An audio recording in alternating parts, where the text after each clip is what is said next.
when I watch my godson, I do this thing to him where when I take a sip of something, I go, and then I'll turn to him and I go, like that. But now he does the everyone. What's up? Sorry, can you hear the dog chewing his bone? Yeah, we want that. That's good. Okay. That's good background noise. Welcome to the Filthy Animals podcast. Today is a very special episode. I think this is episode 30, which is kind of a cool one. If you've watched the channel before, you've seen these two. Our very first video on the channel is a review of Unhinged, and we had the pleasure of having Kendra North with us that day. Kendra is my wife, and she is the producer of Filthy Animals, along with Elyusha, who's also the producer of Filthy Animals. Elyusha is a film professor. He's also my mentor. And if we were a object, we are like a tricycle. That's what I was kind of picturing. The three of us joining together, I think, is something very special. It was very flattering to work on the script with you guys and kind of create something with you guys. It was really, really fun. It was a dream. Before we get started into the film that we're going to cover today, I would just like to talk a little bit about Filthy Animals. Oh, sorry, say hi or any. I just welcome to the show. Thank you for having me. See, I fuck up. All right. So, okay. So anyway, I would like to talk about our favorite day on set of Filthy Animals and our least favorite day on set of Filthy Animals. Who would like to go first? I think I have an idea what Elyusha is going to say, so I'd like for you to go first. Oh, you know what I'm going to say? I think so. I just want to see if it's right. I'm that predictable. Mm-hmm. I always tell this to you that the hardest days are the ones that are my favorite. So there's certain things that happen during the filming that people might cite as the day that would be their least favorite. But for me, the stuff with the car, I really enjoyed, even though it had a mind of its own. Like going to the desert in that cold weather. Again, I don't know why I gravitate towards the kind of the more, I want to say miserable moments, but the moments, that's where I learn. I learn when it's not going well. I don't learn when everything is going well. So and honestly, there's no day that I did not enjoy. I enjoyed everything about it. There's certain things that happened that I did not enjoy. And you guys probably know what those specific moments are. But as a whole, I love film. I love the process of looking at it with both of you from a page and then seeing those pages come to life. I mean, you can't say anything is bad about anything with respect to that. So anything that was a difficult day is always going to be my favorite day. Love it. Yeah, I was guessing it was the car. Stuff with the car is probably your favorite. And I have to be honest, when we were doing the scenes with the car, it was stressful for me, but like once it was done, it was awesome. Like it just felt so great. It was like a challenge for us to work together, figure out, okay, how are we going to do this? And really as a team, just figure out solutions. And that is what I like about the challenging days. You don't have to figure out anything on your own. Like we're a team, and then you always figure something out. You make it work somehow. So it's very satisfying at the end of it. Yeah. For me, my favorite day was probably the second day we had Raymond J. Barry. And out of the 4 days that we had Lester, who's the character he was playing, and I just enjoyed it. It was, we had the most crew members, because we were just, Raymond was there and we wanted everything to be right. And he was amazing. And it was just thrilling for me just to see him in action and the dialogue between our main characters and Ray. I just, and plus that was it wasn't the first scene that James wrote, but it was, towards the beginning, I think, of the full scene that we totally fleshed out. Yeah. Or multiple scenes. And so to see that come to life, it was just, I felt like I had chills all over. It was great. Kendra, do you remember the night? I know you remember this, where Elyusha and I were working out the blocking before we filmed that scene. Yes, yes, that was very helpful. Yeah, It's gotta happen. It's yeah. gotta happen, you know. Especially because the location was like somewhat of an open space, but different areas where you have to do different setups. So the blocking was really important to make sure we didn't waste time and we could get it right. And I think that was the most acting Elyusha I had ever done, recreating those things. It was enjoyable. Yeah. And it needed to be done too. That's the other thing, is it was, at the time, it was really complex because we're now trying to use that space to see, well, how does someone enter, leave, exit? How does this become believable? And at the time it was, I know we were all kind of figuring it out, but again, those difficulties led to a learning moment. So then when it came time to film, once everyone is there and, you know, the time is actually part of the filmmaking process in terms of the production, we felt more confident with it, because problems are always going to happen, things that we didn't plan for. But the more we can set things up in advance and talk about them, and like even with the car, it's for me, it's easy for me to say, oh, the car day was cool because I didn't have to drive it. You know what I mean? But when you talk to, you know, for Austin and Ryan, they might say, well, that car gave me a lot of trouble. But I just feel like those days are really fun. And of course, with Ray, I thought it was really, really just amazing to see it come to life. And sometimes I would just get hypnotized just looking at him, just, and then thinking like,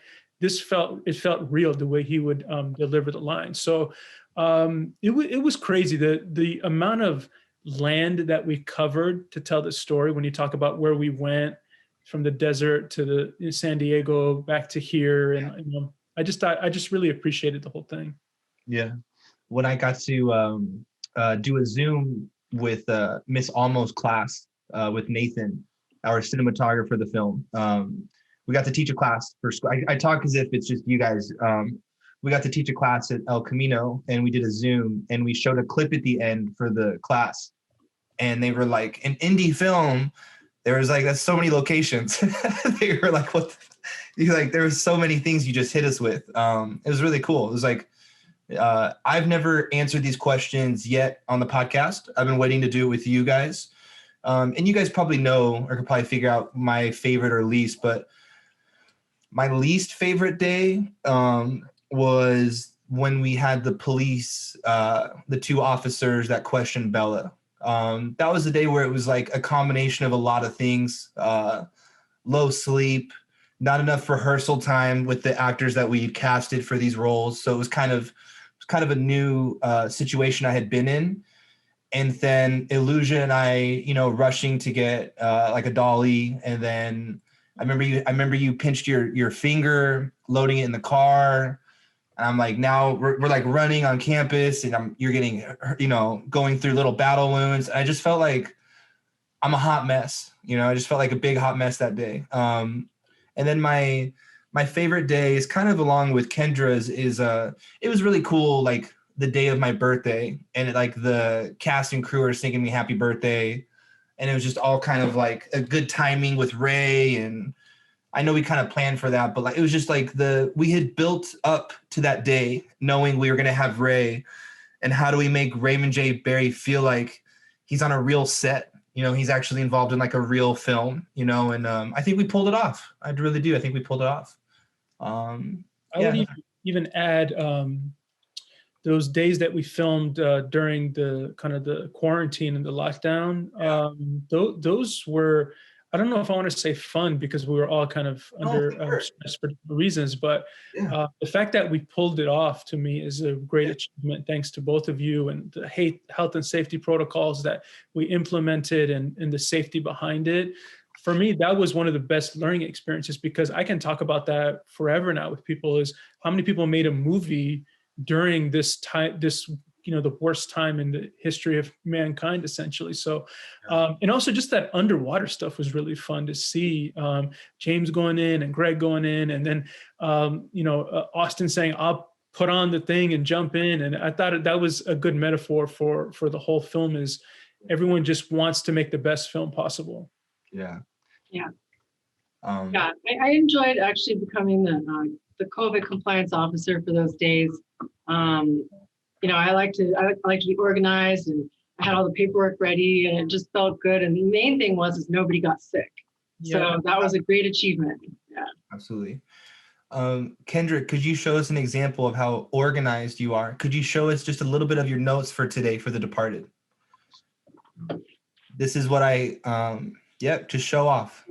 That's my wife right there. Look at that. I'll tell you something that without her, this movie would not have been made, because you can write it all day long, but if you want to make it, yes, it's a different thing. And your organization, your attention to detail, I'm not the best at that, considering that I'm a teacher. I probably should be better, but the way that I was in awe of looking at Ray and what he was doing, I was doing the same with Kendra as well. It's because your background is not in this field, yet you're coming in there with just studying on your own and knowledge and things like that. And you're as good as anyone that had done it for 30 years. And I think that's really impressive for me. Yeah. That's really nice. Thank you. I mean, of course, without the three of us here, this wouldn't have happened at all. But definitely, my background in project management and management of people and, business and property and whatnot, I'm just like used to managing and coordinating. And so those skills were easily, brought and generalized to this specific industry. And then we did take the UCLA extension class on low budget filmmaking. And we were kind of taking that just before we were supposed to start casting. And it was like just in time. I learned just enough, to be helpful. So it was quite an adventure and I loved it. It was, I'd love to do it again. Yeah. Oh, okay. I can make that. Good to know. Good to know. That's really cool. But of course, I just want to mention too, like, James and I could have been here thinking about making a movie like all we wanted, but without you, Elyusha, being James's mentor and my mentor, and James going back to school, and you being like the professor that just turned him on to like school again and learning, and I'm just so thankful that you were his first professor when he went back, because it just set the tone for us just growing and then working together as a team. Yeah, I'm glad I wasn't his last professor, because then I would have. But yeah, it's a group activity. When you make movies, it's collaborative, but you need to have pillars. You need to have triangle. Akira Kurosawa used to say the triangle he always thought was the strongest shape. Cool. And I agree with that. But there's many. It's a triangle with depth, because there's a lot of things that are holding it up and other people that are working on it. So it was my pleasure, and I really enjoyed everything. And yeah, it was an honor to be a part of it. And that's my favorite thing, is looking at the words and then talking about that. And then a year later, you're in a strip club. Or I'm in a strip club. And I get to grab like 5 strippers and go, "Can you do me a favor? Can you sit with him for a minute?" Or I get to get a group shot with my film professor, you with the women, and I'm like, yeah, perfect, great. The dancers. I think, you know what? I was just going off the way I agree. I know. Exotic dancers, professional dancers. I'm sorry. Very good. They were very good. Yeah. Yeah. Very, very talented. When I would leave you, I want to add a lot of talented women on our set in general. Yeah. Really amazing foundation pieces, and started with Kendra, and it kind of everyone else was looking at her and saying, okay, she's doing a great job. I got to do the same. I was just so proud of us for all the diversity in terms of ethnicity and gender. I just loved it. I grew up in Oakland, California, where everything's pretty diverse. And I like working with a diverse team. And like you said, we had so many talented women and men, a crew and cast. So yeah, let's just keep going with that for the next one. Yep. Yeah. Shout out to like the CU, the Myra, the Alexes. There's just so many. We had some really, very strong women on our set. It was really cool. Lee Shaman, Alex Lee. I was always trying to pronounce her Chinese name correctly. I think it was all right. That sounded pretty good. I mean, I don't speak it, but that sounded good. See what you think. You said it confident enough. It sounds it passes. Just one thing to add to the whole I could see Hopper through. I would leave class after Elyusha and I would talk for. We would, you would teach your class, and then we would talk for a couple hours. Kendra knows. I would always call her on the walk back to my car, and I was pretty geeked out, you could say. And I can't wait for the day where you've already done it, but where you do that for someone else, because both of you have that within you. So cool. It's easy to talk about you guys and compliment you because you've done so many great things. I know it sounds like, oh, it's just people that know each other. Because whenever you watch these things about making of movies, they're all talking, oh, this is great.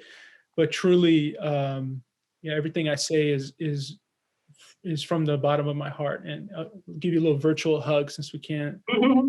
Each one of you, thank you for everything that you've done, and can't wait for the next one. Same. Cool. So covered that a little bit. And then just recently we were in Mad Movies magazine for the film Filthy Animals. And it was kind of cool. We got an email kind of saying, would you be interested in, our film festival for LUF that's in France? It's in Switzerland specifically, right, Kendra? Mm-hmm. Yeah, near the border of France. I think it's Lausanne. Okay. Maybe pronouncing it wrong. But... And, we all woke up to it in the morning and we sent it to you right away, Elyusha. And then the first thing I wrote to her was like, yes, that's awesome with the film festival. But I'm like, where's this article? I was like, can you send it to me or give me, some kind of guidance? I did find it on eBay for $10. I got one coming right now in the mail. But it's very flattering. Mad Movies magazine, right? Mad Movies, yeah. Correct. And it's got Rob Zombie on the cover for the film 3 from Hell, the Devil's Rejects House of 1,000 Corpses trilogy. And then it was just really cool because our film was a bigger poster, shout out to 11th Hour, where it was a bigger image than the film Bill and Ted 3 and The Rental. And the Rental is a $14 million film and Bill and Ted 3 is a $25 million film. And then there's ours. What, 3 million? I think. It's it's so silly. It's so cool. I think it's hilarious. Micro budget. Yeah. Very micro. Yeah. You need a magnifying glass to find it. I can't even do the I can't even do the it's 5 times more. I'm like, no, it's I can't even do the math like that. It's very cool what we were able to pull off. And, shout out to Ray, shout out to everybody that helped with it, But that also shows that poster was strong enough for them it didn't look like someone made it really quickly, that there was some professionalism behind it. So thank you to 11th Hour as well. Absolutely. Yeah. John Flores, what up? I'll see you in 2 days, John Flores, for American Psycho. We are here today to talk about a film. And this is a film that Kendra picked for us to watch. Kendra, tell us, before we jump into the film that we're covering today, just tell us a little bit about your film history and what excites you about a film. And if you see a trailer for a film or you see a certain cast or director involved, what gets you excited for a movie? What makes you prioritize a film or even a TV show over others? What do you need to see? Well, I think, in general, my taste is not the typical female. I love, probably Quentin Tarantino is my favorite director. From the 90s, Pulp Fiction is my favorite. Then the movie that got me as excited as Pulp Fiction was The Departed, which is what we're going to talk about today. So that's why I selected that one. But it's definitely, who's directing it. Of course, casting. But in general, it's also genre. I love a lot of genres. I can say I don't like rom-coms in general. I don't like, some of the typical romantic stuff, but I just love, I even love sci-fi and action. I love everything that Filthy Animals is, I loved. So it's just, and it's nice because you and James and I have a lot of the same taste. Yeah. So, and I grew up liking that type of stuff. And I have my mom, who I probably watched most of my movies with growing up and in my adulthood. she kind of loved the same movies I did. So it was just, exciting, something that excites me, that makes me wonder and think and try and figure out what's going on, and something, it's just something that's surprising. I love all of that stuff. Cool. Yeah. Cool.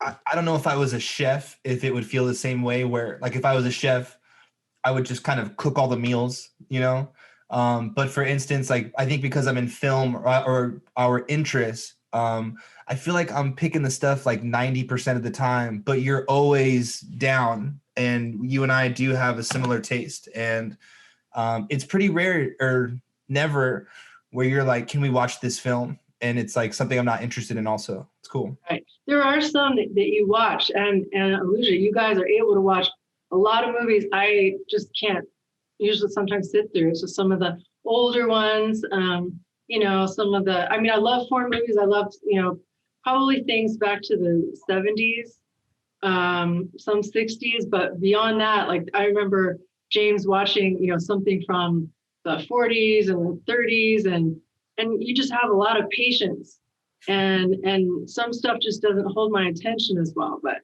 it's all right. I can't be amazing at everything. Well, and then you watch stuff that maybe I'll pass on, but we don't need to name off the show that you started watching and you chose to not watch it. What made it not pass for you? What did you see where you were like, I gotta cut this? So yeah, I do like TV series much more than James.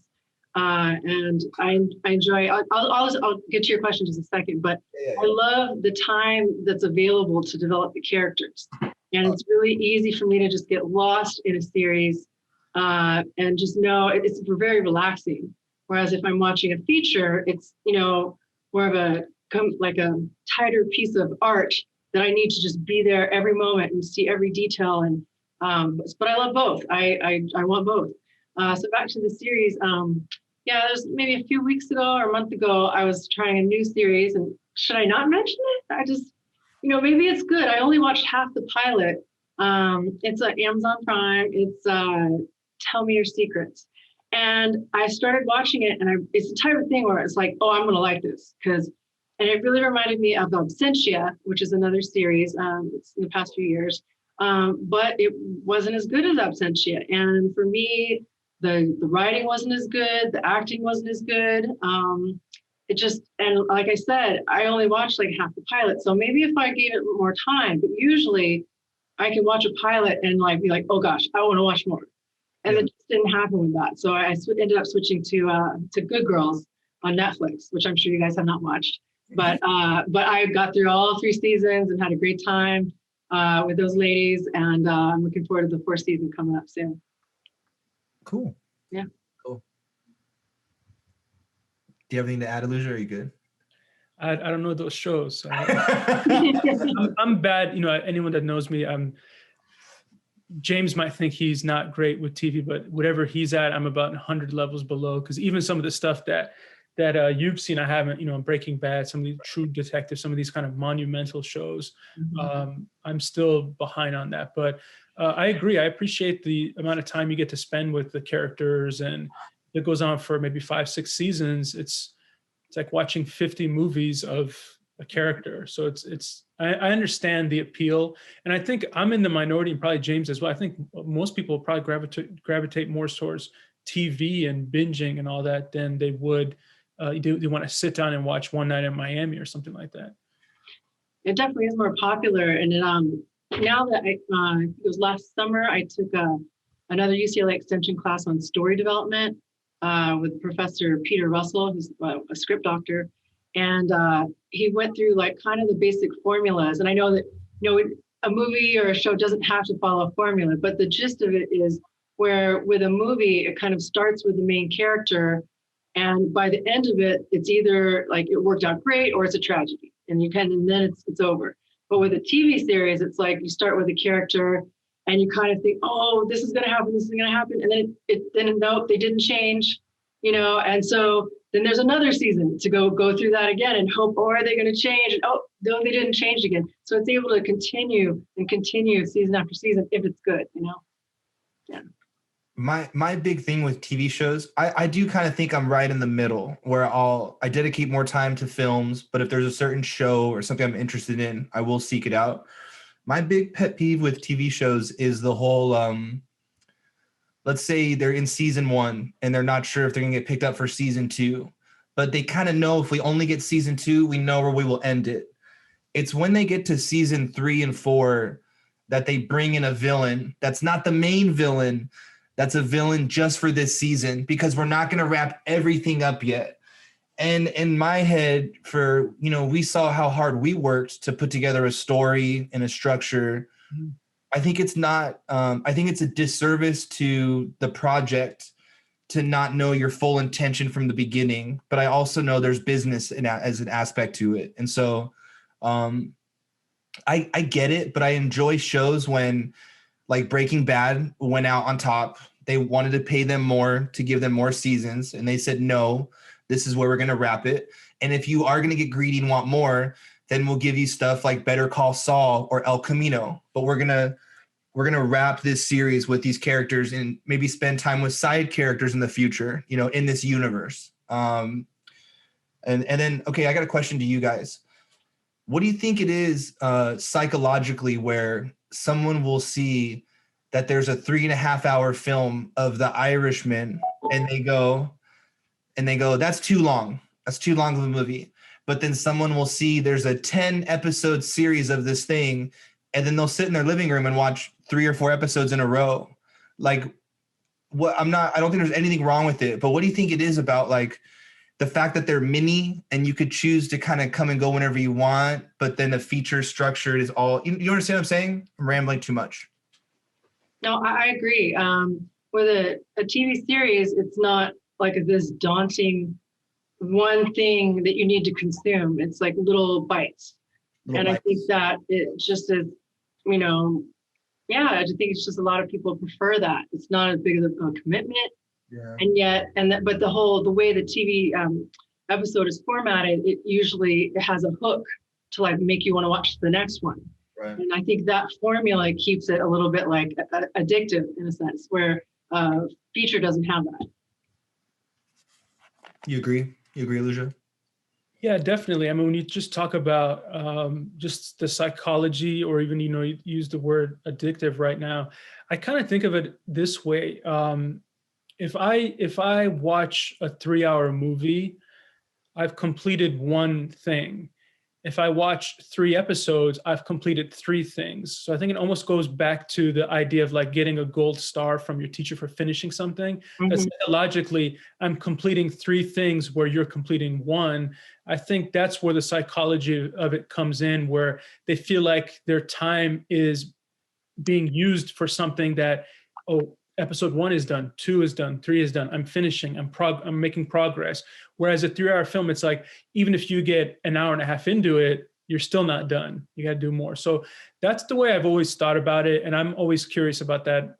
I ask people that. I know James and I have had discussions about it, but I think the addictiveness, I think that's a great word. The psychology of it, I think that's the way people think right now. Yeah, and I think you're absolutely right. And I will say that I don't think a TV show should go on indefinitely. Like, I do prefer if it's even just a 1-season limited series of, like, 6 to 10 episodes, and then it's over. It's just like a really, really long movie, kind of in chunks. Or if they're going to have multiple seasons, I think 3 seasons is good. And kind of like in the first season, that's kind of like Act 1, the second season, Act 2, and then the third season, Act 3. Right. And then it should end.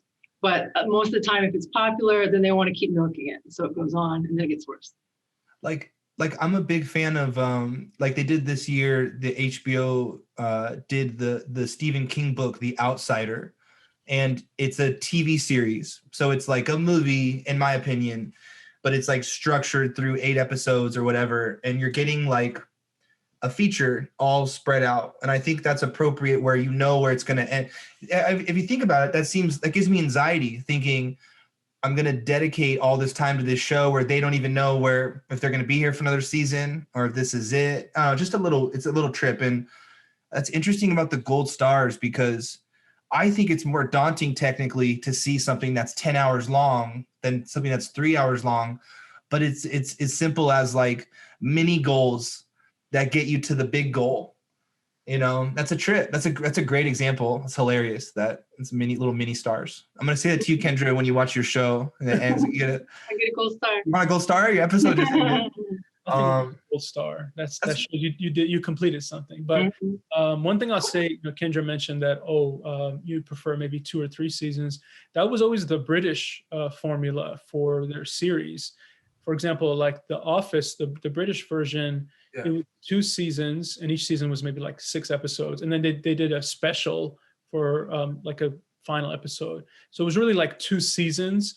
And then you look at the American adaptation, and went on for like 10 years. And that's where you start to, this happens with all shows. You start to see that the same episode, the concept or the conflict is exactly as what you saw in season 1, because they've run out of ideas. So I think there always should be a limit, but it should be a limit that's natural to the flow of the story. Not just say, I'm going to do it for 1 season or 4 or 5, but where do you really see, like Jerry Seinfeld, he realized for Seinfeld that he was kind of topping out. And he said, instead of me milking it for another 8 years, let me stop it here and leave on a high note. And I think that's one thing that not a lot of people do, because there's always getting to the 100 episodes, because when you get to 100 episodes, that's where you get syndication. And when you get syndication money, that's like hundreds and hundreds of millions of dollars for a producer, for actors, if they get residuals. So sometimes I think that artificial 100 was motivating people. But I think the AMC stuff, Netflix,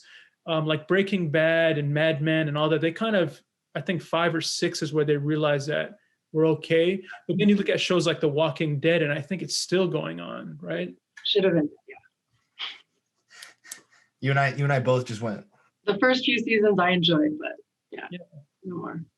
Yeah, it's just milking it. It's all good. If I ever have the luxury to get to do something involving TV, I would definitely really push the TV series where we know no matter what where the end line is, where the finish line is. You know, they should know that. That's one thing, is that. Yeah. But the problem is, and a lot of them do. So some of these things that you see happen, it's not accidental, but the problem is nobody knows what's going to be a hit. So they don't want to think of 4 seasons of this. So they'll usually have 1 or 2 completed in terms of at least the skeleton. They used to call it the Bible of where the story is going to go. But these days, you don't know, people's patience it's so low that they don't want to just put all that effort in, and then the show gets canceled after a season or 2. But I think because of streaming and pausing and coming back to it and watching at your convenience, shows now can have that longer shelf life than they used to. Something that's even kind of a trip at like the ultimate highest scale level is the last trilogy series that we had of Star Wars. The first one comes out and it's directed by J.J. Abrams, and they know they're going to do a trilogy. They know this is how it's going to go. For the second film, they got Rian Johnson, and then he did his own thing with it. And then the third one, they brought back J.J. Abrams, who directed the first one, to like kind of even out what the guy did in the second one. I'm kind of blown away that nobody got together and said, first one's going to go here, second one's going to go here, third one's going to go here. It's kind of a trip at that level. They're not having those discussions, that it's its own entity, each film. Do you know what I'm saying? George Lucas originally had, I think, the first 3 written out completely, even though he didn't direct anything of the first 3 trilogy. He didn't direct anything except the first one, but you should have that planned out. I don't know, maybe they did, maybe they didn't. They didn't have the conversation, but Star Wars is such a big entity that sometimes you get lazy because you go, it's going to make money anyway. So why do I have to even think about creating? I feel the same way. I know you guys like the show, but I felt the same way about Cobra Kai as well. It's very lazy the way it's written. Is it entertaining? Sure, but it's so many of the things you look at and you go. I always joke with my brother that they probably wrote the show in an hour, the whole series, because it's just basically reciprocal of what already happened. Change this to that. And then this is the thing. And then there's a love triangle between these people when they were younger, but then now it's with the kid. It's just, I don't know. Sometimes for me, that stuff throws me off, but that show is I think still one of the highest rated shows that Netflix has ever done. So I'm in the minority. And I did enjoy every episode of it. So, I mean, but I like different things. And sometimes you just want that kind of mindless, thing to watch. It's just easy. Yeah. 100% Kendra. Like Elyusha has this example. It's kind of like fast food, but it's like fast food that you would eat, Kendra. You don't really eat. It's like Cane's, the chicken finger you ate the other day. It's like very rare fast food. If you're a listener and you're here today to hear about The Departed, sorry about the delay. Is that what we're talking about? We're here to talk about The Departed. We are here to talk about a film today that came out in 2006. This film is directed by Martin Scorsese. This film is about an undercover cop and a mole and the police attempt to identify each other while infiltrating an Irish gang in South Boston. We are here to talk about The Departed. Look at you two. Gather your notes, all the pages you guys have typed out. I could barely read.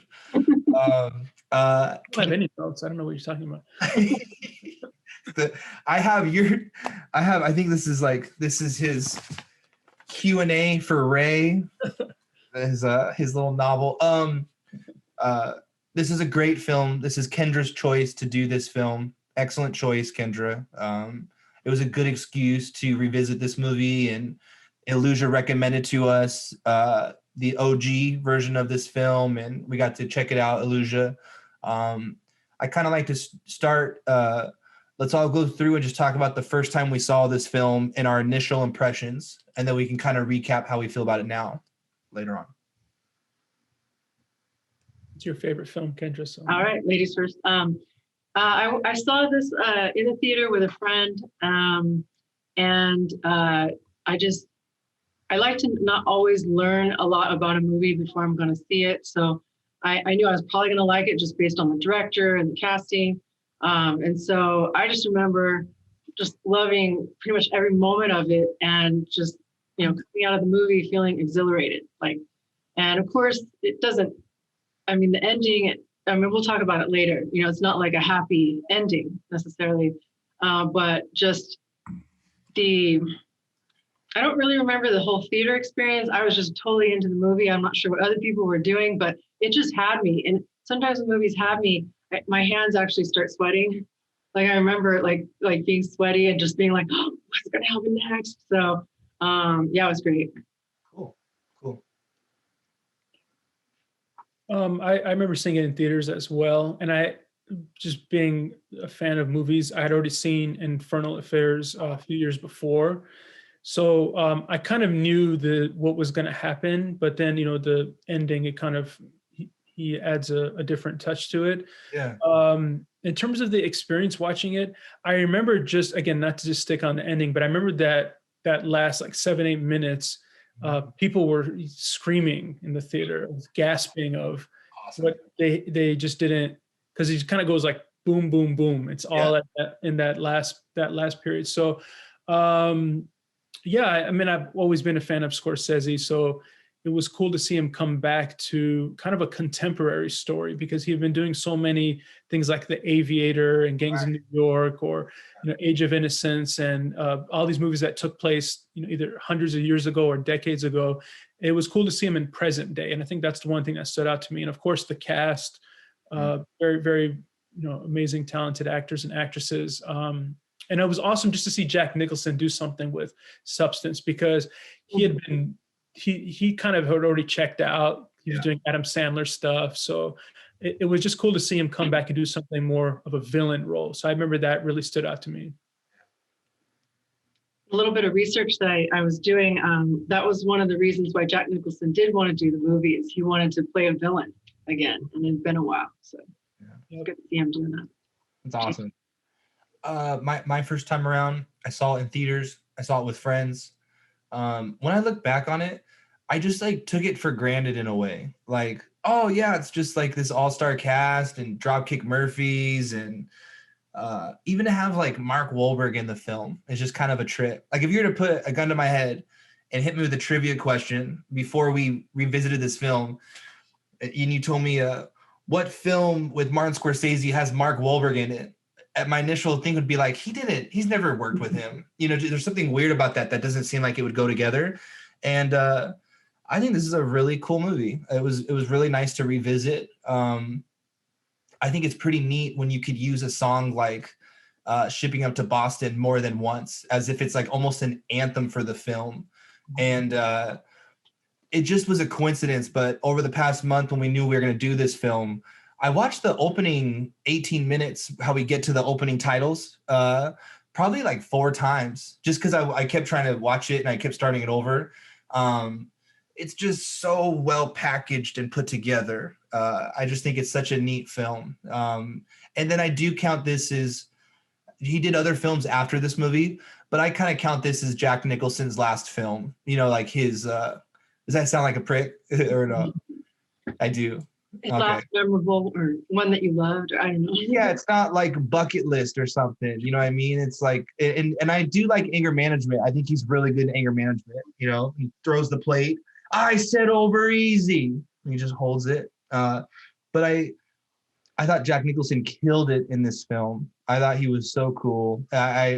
Since we're doing a little trivia stuff, Kendra, I was reading that it was his idea to have the 2 women at the opera house, and one needed to be black, one needed to be white. Right. Yeah. And then Jack Nicholson, I think originally he turned down the role for this movie. This is me reading my notes. But after he met with Scorsese and the writer, William Monahan, and Leo had already joined in, he was convinced to go ahead and do it. But who were they thinking of? I think Robert De Niro was one of the considerations, and he didn't want to do it. Al Pacino was supposed to do it first. Oh, wow. I didn't know that one. And it was like a scheduling issue too, a little bit, right? He had to. He really wanted to work with him because he hadn't. Obviously, they worked with Irishman a couple of years ago, but he was really trying to get him for that part, and it just didn't work out. This movie has gone through a lot. It went through a lot of different. Originally, Brad Pitt was supposed to be in it with Tom Cruise. Tom Cruise was going to be the DiCaprio role. Brad Pitt was going to be Matt Damon. That didn't work out. Ray Liotta was supposed to be I think Mark Wahlberg character, right? Ethan Hawke, I think at one point was supposed to play that part. The list of who was, like, Mel Gibson was supposed to be the Alec Baldwin part. Oh, wow. He was very close to playing that. And then I guess, again, scheduling and things like that. Kate Winslet, Emily Blunt, Hilary Swank. I remember reading for the Vera Farmiga's part for that. So Tyler Perry for the Anthony Anderson part. I had read that before. RZA, the rapper from Wu-Tang Clan, was up for that part. So kind of the people who didn't do it is almost as good as the list of the people who did it. So it's absolutely fun. But who they ended up with, for me, the casting was perfect. I wouldn't have changed a thing. Mm-hmm. Yeah. You guys have so many like notes and just like little details about the film. I think for a little bit, just riff on this. Just share more of your notes, Kendra and Elyusha. Just share it and, see what you got. Let me hear it. I don't have any notes. I don't know what you're talking about. You guys are so... No, it's not. I think we're coming from the producer's perspective. So we're trying to be organized and... Okay.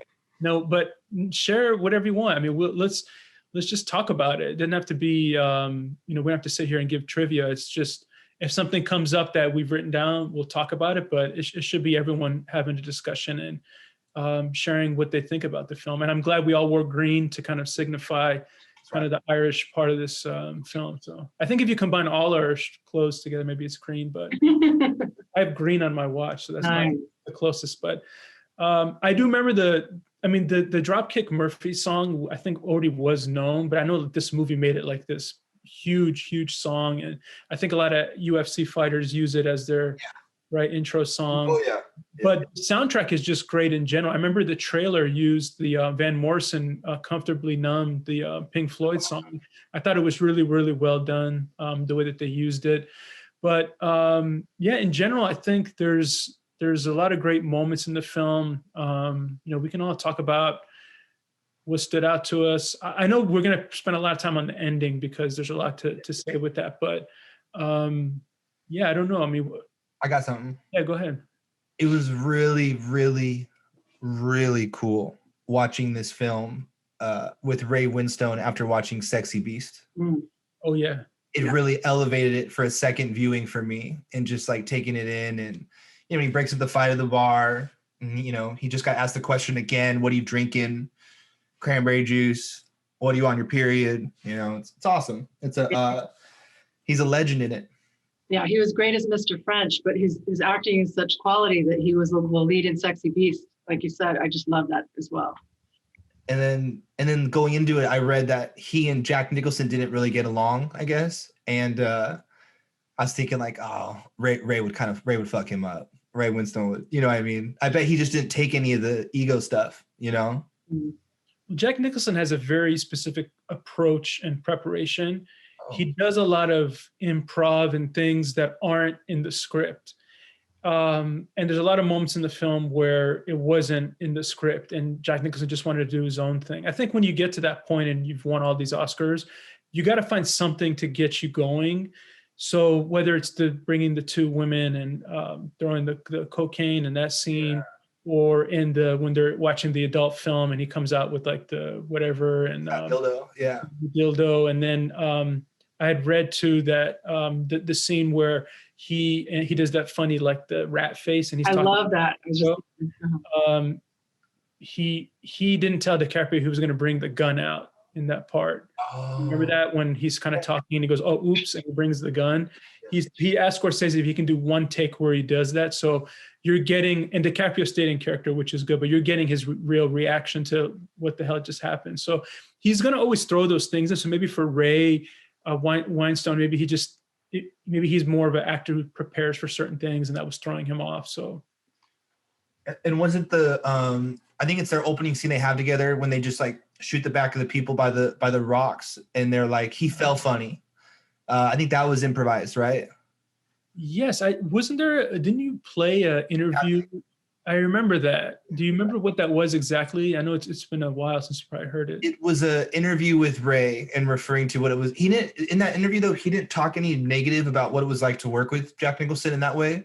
But he did say that was an improvised scene, and how like you want to think like criminals, and how they have a different kind of sense of humor, and how it's a little sadistic to comment on, not that they just took a life, that when they died and kind of collapsed, that they fell silly. And they just thought that was like, go ahead, Kendra. I have a question about that particular scene. Was that couple, the man and the woman, was that Billy's Uncle Jackie who they were killing, or that was just some random couple? Like they kept referencing how they killed Uncle Jackie, or I just wondered, but maybe I'm not onto something. So you're the professor. I have no idea. I didn't look into that scene. I just kept thinking about the interview. I think it was with Matt Damon, not Ray Winstone, where he talked about he did like a radio show.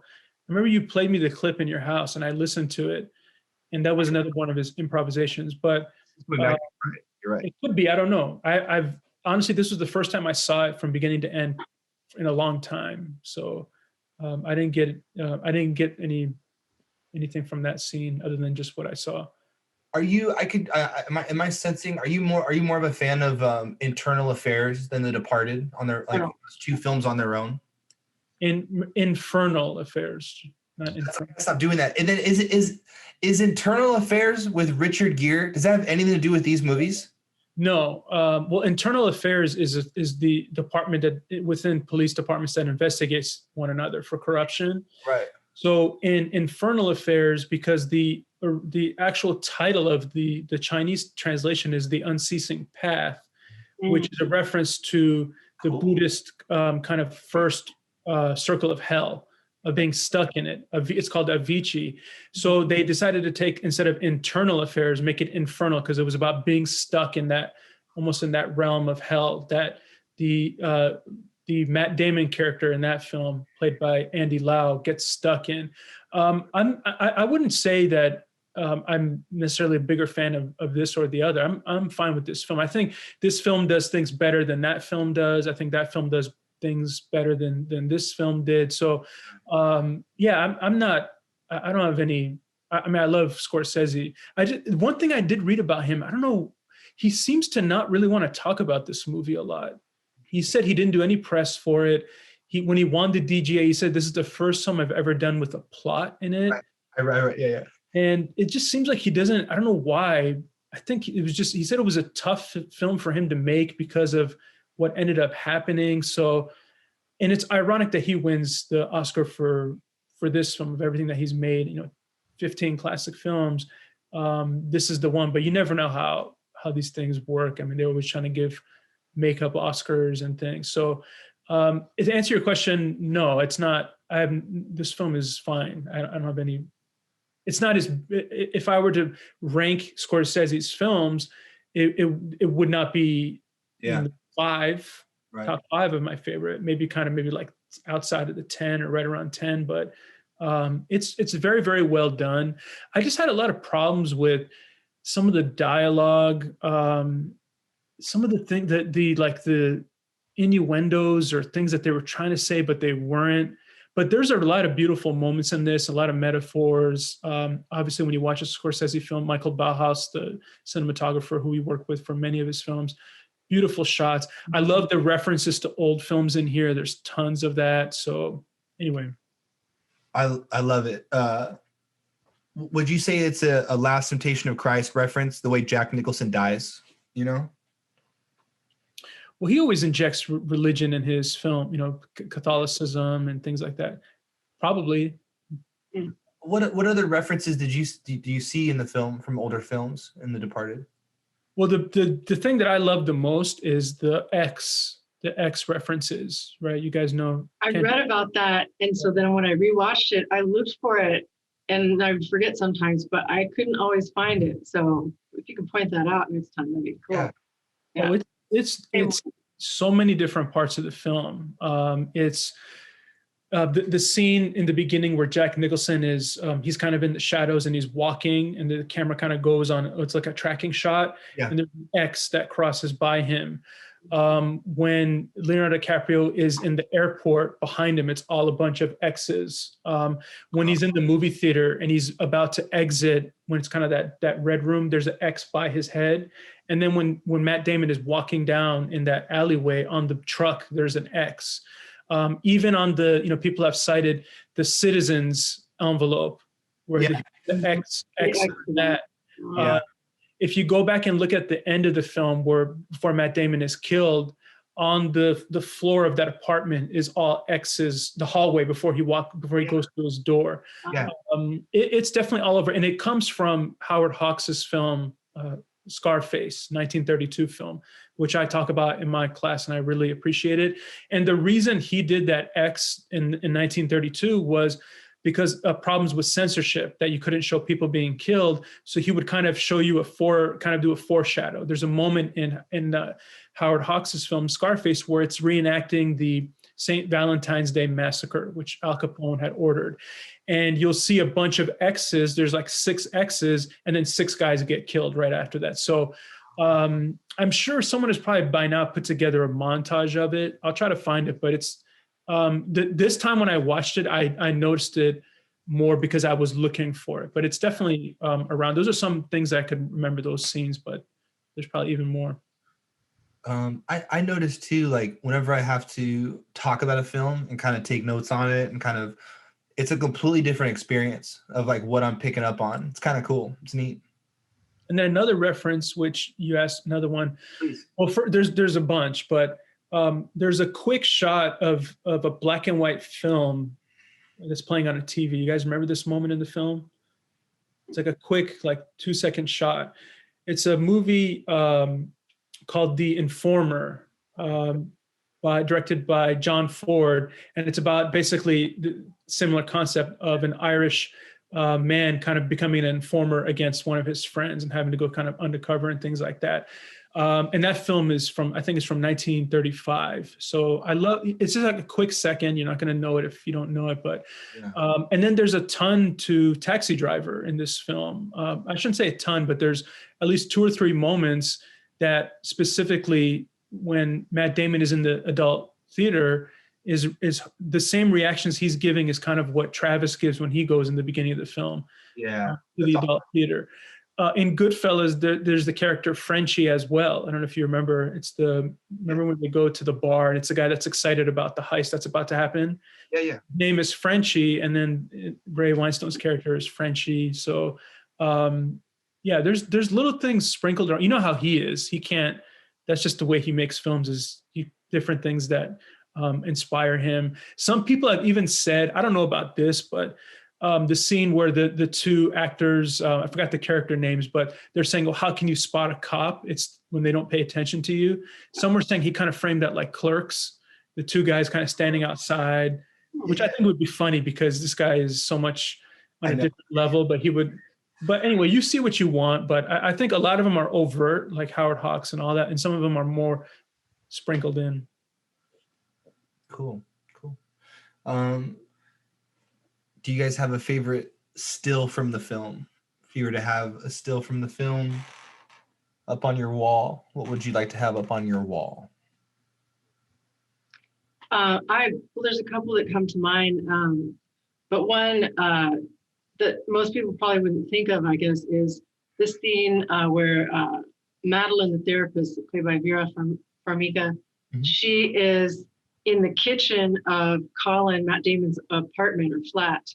And he is out on the balcony, talking to Frank Costello, his boss, Jack Nicholson. And basically both are in frame. Like she's like looking from the kitchen through the window, looking very suspiciously at him. I just love the look on her face. And she's completely in focus. And yet Matt Damon on the phone at a different depth is also completely in focus. So James is teaching me that was it split diopter lens? Is that how they did that?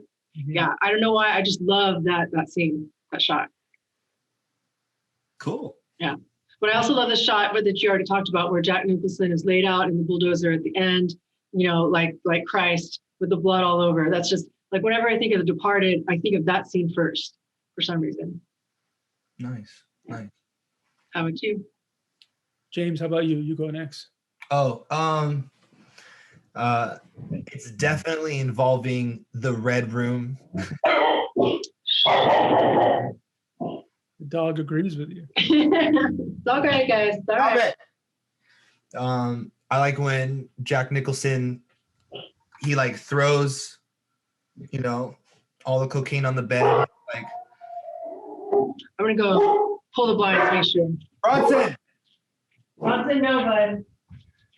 He's all, don't stop until your face is numb, and then he throws it, and then it's the second shot, and he's just looking, and his eyes are all red, and he's got cocaine on his forehead, and it's like, I would put that next to the Clint Eastwood one or something. I think it's just ridiculous, and it's awesome. I think it's just like, I don't like cocaine, but I think it's a really just ridiculous looking shot. It's cool. I like how he says to the lady, don't move until you're numb. Yeah. And then they are playing Comfortably Numb. Yeah. Throughout the next scene. Yeah. I'm gonna have to put him in a different room. I'll be right back. I'm gonna get. Everybody. You guys, stop it! You embarrass us right now. As soon as you put up the Red Room, they just got excited. I know. They're like, hey, come over here. Up there. Up top. Up. Bronson, up. Right here. Up top. Right here. Bronson, come. Come on over here. Bronson the dog, named after Charles Bronson and Bronson the movie. Yes. And we also have little Dennis Hopper. Eventually, you got to do a Bronson episode too. I know that's coming up probably. You stop it. You stop those things. Elyusha, you were saying your Kendra, mine, the cocaine on the forehead, right? And then Elyusha, do you have a favorite frame?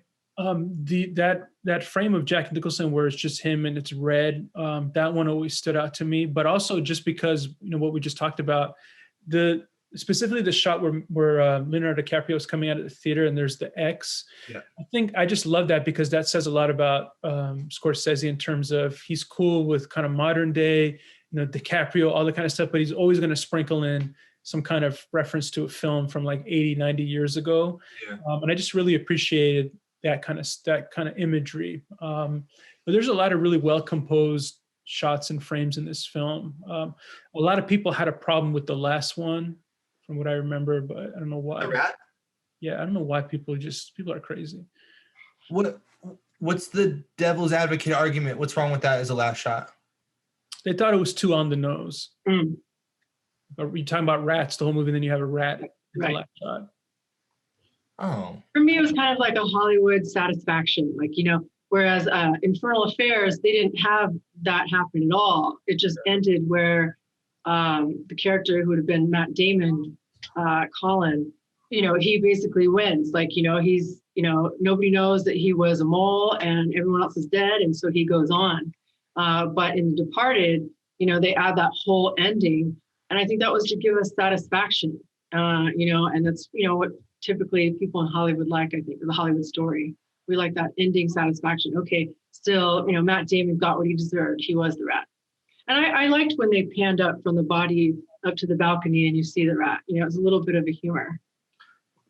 Well, in my argument to whoever, or for if we are having discussion on this part of the film, the ending, the way that last showdown goes down, when he comes out of the elevator and it's like, bang, bang, bang. Hey, man, I'm in on it too. Here's the gun, bang, and it's just like the sudden thing.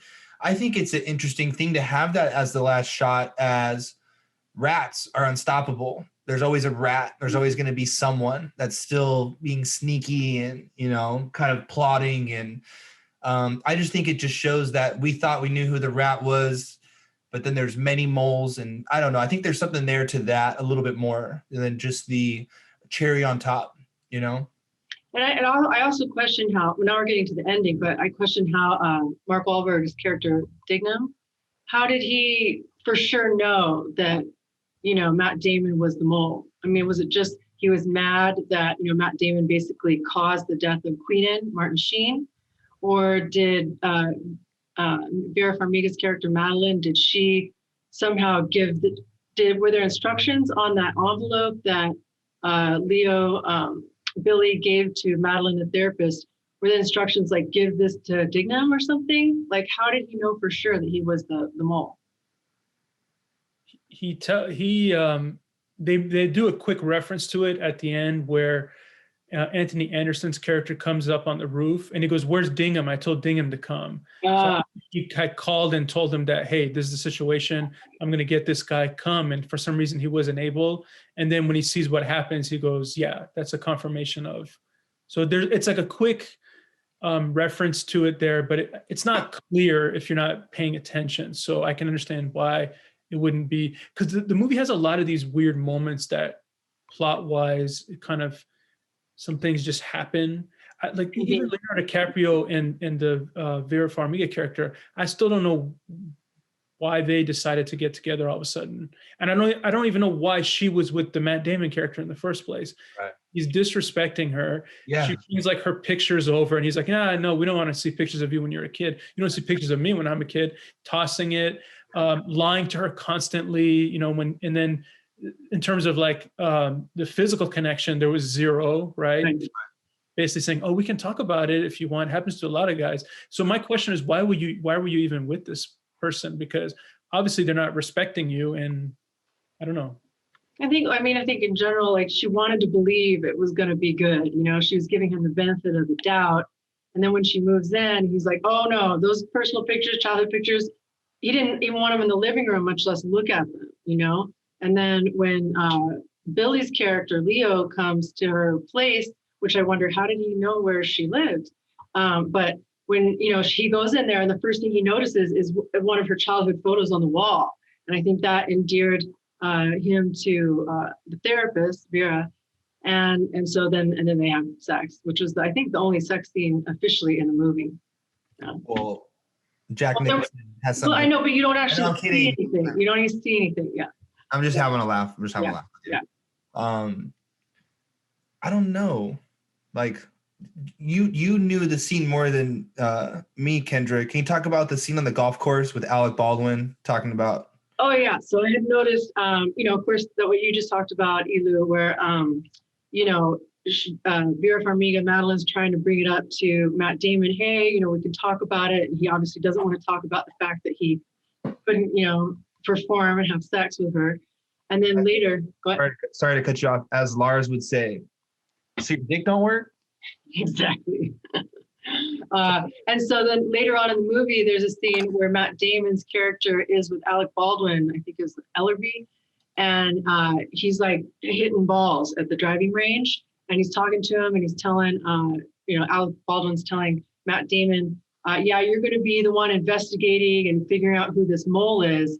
And then he was saying, so how's your, and I think Matt Damon's kind of like, why did you pick me? And he's like, well, how's your fiance or how's the girlfriend going and the wedding plans? Oh, good. And he said, it makes people feel better if they know like you're married, you're not homosexual, and your dick works. And then he's like, your dick does work, right? And he's like, yeah, it works.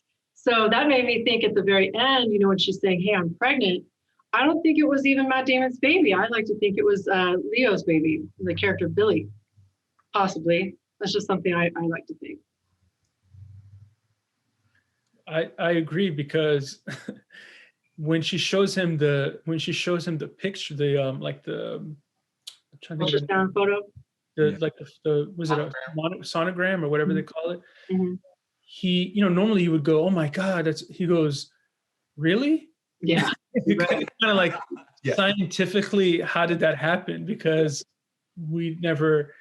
So I think it's like kind of what James was saying earlier. It's like everyone is a mole, everyone is a rat, everyone's pretending to be something that they're not, and everyone is deceptive and lying, including the Madeline character as well. She was deceptive, she was lying.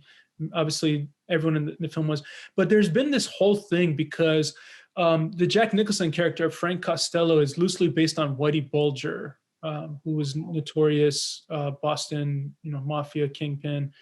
And the rumor always was that he was bisexual, Whitey Bulger, and that he had a relationship with one of the people that was an informant for him, male.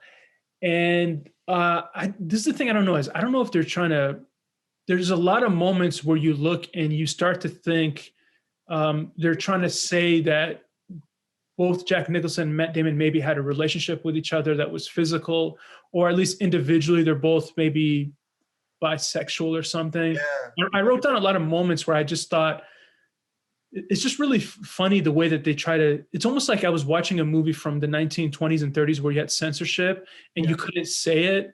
Yeah. But I think Matt Damon, I guess, said that he wanted to make his character impotent to balance out the macho-ness of Jack Nicholson. But I wrote down so many different things. I'm sure you guys noticed some things too, but he calls him at one point when they're in the movie theater, he says Big Daddy Frank to him. I've caught that too. And I thought, I don't know, maybe I'm looking into that too much, but. Okay. And well, also Frank, he really hates priests and he's constantly referring to them as pederasts. Right. And then Frank basically groomed Billy, Matt Damon, as from a child. So there could have been something there. Yeah. Even this in the diner where they see the priest and the nun, the priest has kind of this look of shame. Yeah. He maybe had molested him. Right. And in the beginning, we see the Colin as an altar boy, don't we? Yes, right? Right. So anyway, just trying to connect some dots. Mm-hmm. For child casting, they nailed the look. Young Matt Damon, that boy looked just like him. I thought that was a good call. I do remember, I'm gonna butcher it, but do you guys remember Matt Damon's opening line as an adult? It's right after the rugby game, and he's calling firefighters fags. It's something. It's crazy that's his opening line. I think it's kind of interesting. That's right. That's part of the theory of the fact that he might be kind of closeted, is because he says it twice. He says it. Homo fire, excuse me for saying that, but kind of the line of it. Yep. Look at all those, the fire, and he kept saying firefighters. And at one point when he's sitting at the, on the bench with the other character, he says it again. Yeah. So there's all these little things that, or even the scene where they go to have dinner with one another, and she goes, "Oh, if you can guess what Freud said, I'll go on another date with you." And he goes, "Well, why do you think I want to go on another date with you?"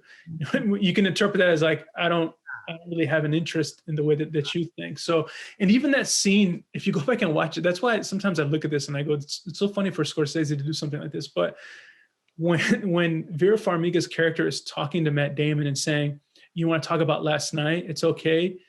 She's peeling a banana while she's eating a banana while she's doing this. Oh, I mean, like, I know. That's good. That's good. That's awesome. take a look at it again.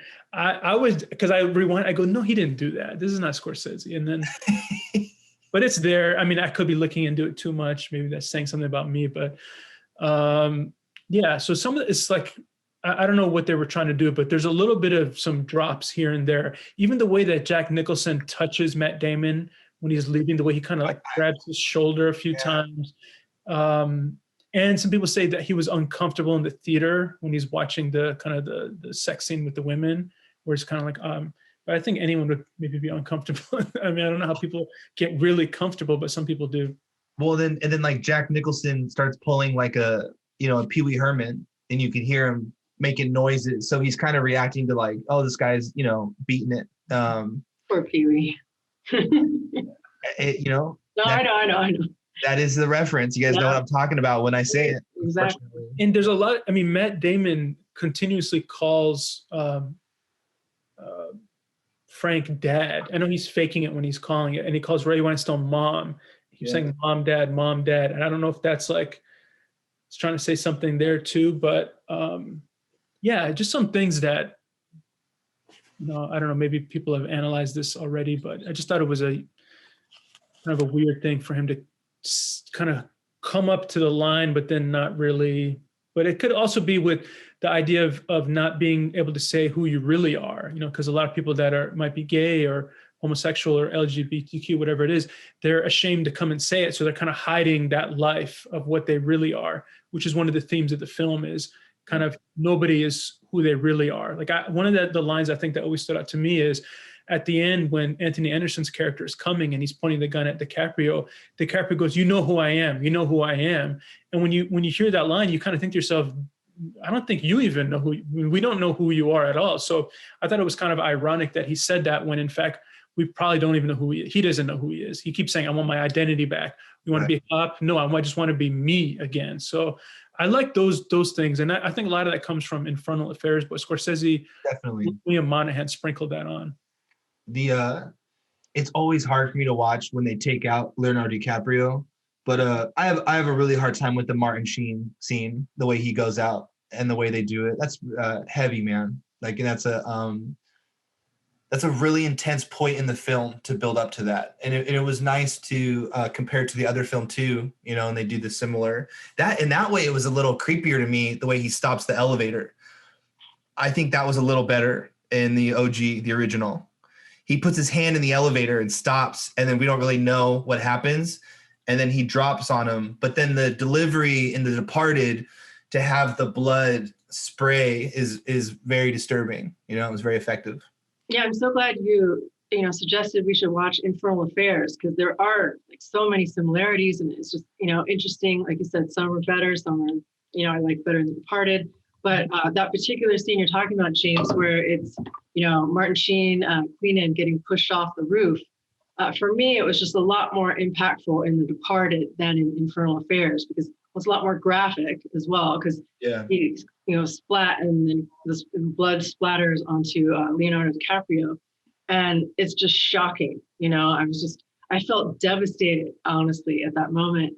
And then skipping ahead to what you're also talking about with when Billy has Colin up on the roof, Leo and Matt Damon, and when they're coming down in the elevator, I'm like thinking, okay, good. Like Billy has Colin, he has the mole, things are going to turn out all right.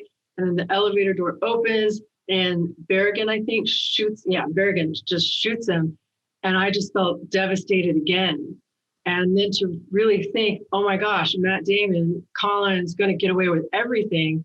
And I think because I am American and I do want that satisfying ending, that's kind of why Scorsese added that whole other twist, you know, whereas it's more art house or more European, where it's like, no, you're not going to get a happy ending, or everything's not going to be like spelled out. Yeah. But I remember we were with Berrigan, the guy who shoots Leo, Billy, when I was looking back at the movie, and we're back at the scene where Matt Damon's showing up, where Queenan and also Alec Baldwin Ellerby, they've like set up this situation where that Matt Damon's not aware of, where they know they got the information and they're like going to be, they set up cameras to see the warehouse where Jack Nicholson is like selling the microprocessors. And in that scene, when they go back to the police, where they're all set up, and they're I think it's Queenan or someone's mad, Matt Damon, someone's mad, like, you didn't set up cameras in the back, and they're like giving the camera guy a bad time. And then you see that guy Berrigan like off to the left, and then when Queenan like says, no, he gets like the text from Leo, and Matt Damon's like staring at him, like knowing, hey, that's the rat who's sending Queenan a text right now. And then Queenan says at some point, not my guy. And then you see Berrigan like look directly at like Matt Damon, and it's like a foreshadowing. And that was really cool. I didn't catch that, of course, the first time because I didn't know about the twist. Yeah. Very, very good, Kendra North. Very good. Sticking with that moment of the Martin Sheen, I apologize. The character names don't always. Same, but we could say the actor names to be fine. We all know. I thought in Departed it was done in a more naturalistic way in terms of the reaction to it. I didn't get a chance to watch Infernal Affairs recently, but I do remember that scene being much more sentimental and melodramatic in terms of, isn't there a flashback happens, the music that plays with it, but that's very much kind of the Chinese Hong Kong approach is very sentimental. So I appreciated kind of that cleaner, naturalistic approach to it, as opposed to kind of the music choices that they pick. But again, it's cultural, different styles, different approaches. But I agree that The Departed, at least that moment, that they definitely elevated that scene from the original. I like, just to add to the scene we were talking about, I like when he tells is he selling to the Chinese the guns? Yes. Yeah. And he's all hearing him. He goes, no guns, no guns. And he's like, here in America, guns don't add inches to your dick. Like, there's so many like. It gives you a life sentence. Yeah. Yeah. It's so cool. I just think like the writing is really sharp. I asked this to Kendra recent.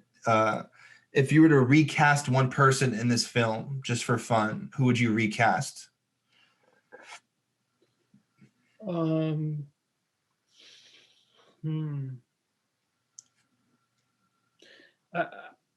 probably not a popular thing to say, but I'm not a big fan of Leonardo DiCaprio.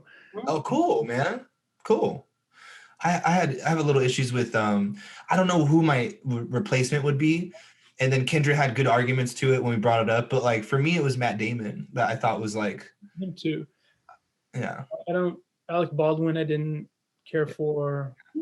It was like an overdone. I mean, Matt Damon is from Boston, Wahlberg is, but just them saying the word microprocessors was just funny to like microprocess. It just sounded like really, really overdone. I don't know who I would replace them with. But, yeah.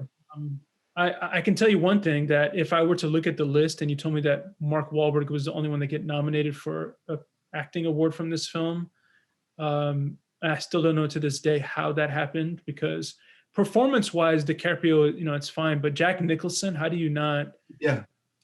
Was he not the one that he had so much meat? But I guess because he's just been. And Leonardo DiCaprio that same year did Blood Diamond. Right. I guess Warner Brothers pushed him for Blood Diamond for Best Actor instead. So it could be, there's a lot of politics involved. So it's not really, he didn't ruin the movie for me, but sometimes his yelling kind of him trying to act tough throws me off. I don't know why, but I don't buy it. Like those scenes where he's slamming the guy in the head with the glass, or when he hit him with the pole in the convenience store. I don't know. I just don't. It didn't seem I don't. I didn't buy it. I'll just put it that way. The tracking shot in the beginning where they start, shipping up to Boston with Dropkick Murphys, and it's like, it's such a good timing with like what Kendra and I really like when it comes to stuff that we like to have in common is the use of music in film. It's big on us. We get geeked if it's used right. But the tracking shot, and he's like in his jacket, and then he kind of like it like turns as soon as his eye line is about to be in between the bars. They cut on it again, and then they show him doing dips. Yeah, he's not doing dips correctly. It looks good, it's all shoulders. Is weird. It's not right. Elbows in. Put it more in your pecs. That's that. But it looks all right. The scene's really cool. But just to add to your point, Elyusha, about like, do you believe it? Yes or no?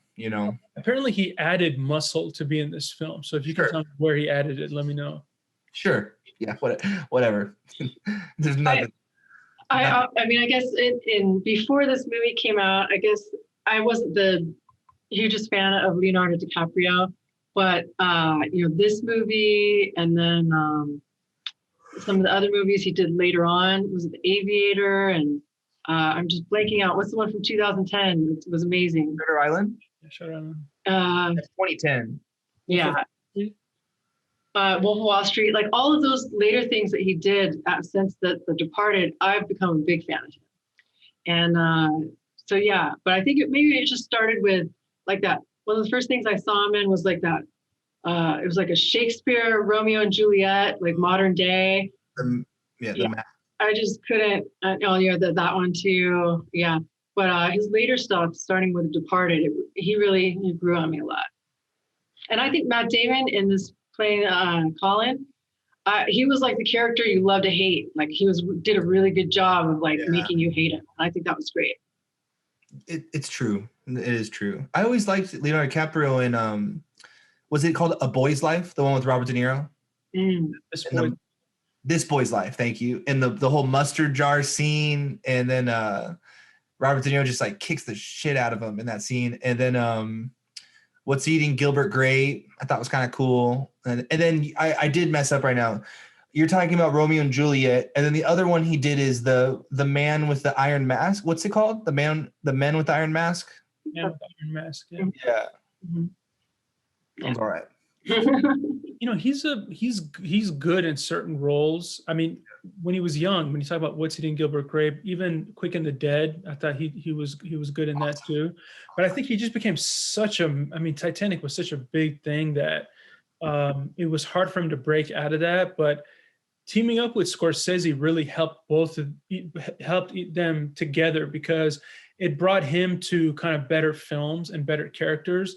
And for Scorsese, it increased his budgets as well, to be honest with you, because he was such a big star that studios were ready to greenlight anything that he was in. So Gangs of New York, Aviator, and then it leads to, and Aviator did very well. Gangs of New York didn't do as well, but then The Departed kind of really established them, and then they're still working together. So it's hard for me to say who I would completely take away, but I would have definitely loved to see Mel Gibson over Alec Baldwin. Some of those line deliveries, like I think at one point he goes, "Patriot Act. I love the Patriot Act." It's such a weird line. Or DiCaprio says, "You're gonna chop me up and feed me to the poor," and I just don't know what that means. I don't know. Maybe you know what I mean? Some of these lines that's awesome. It just didn't seem right. It didn't feel.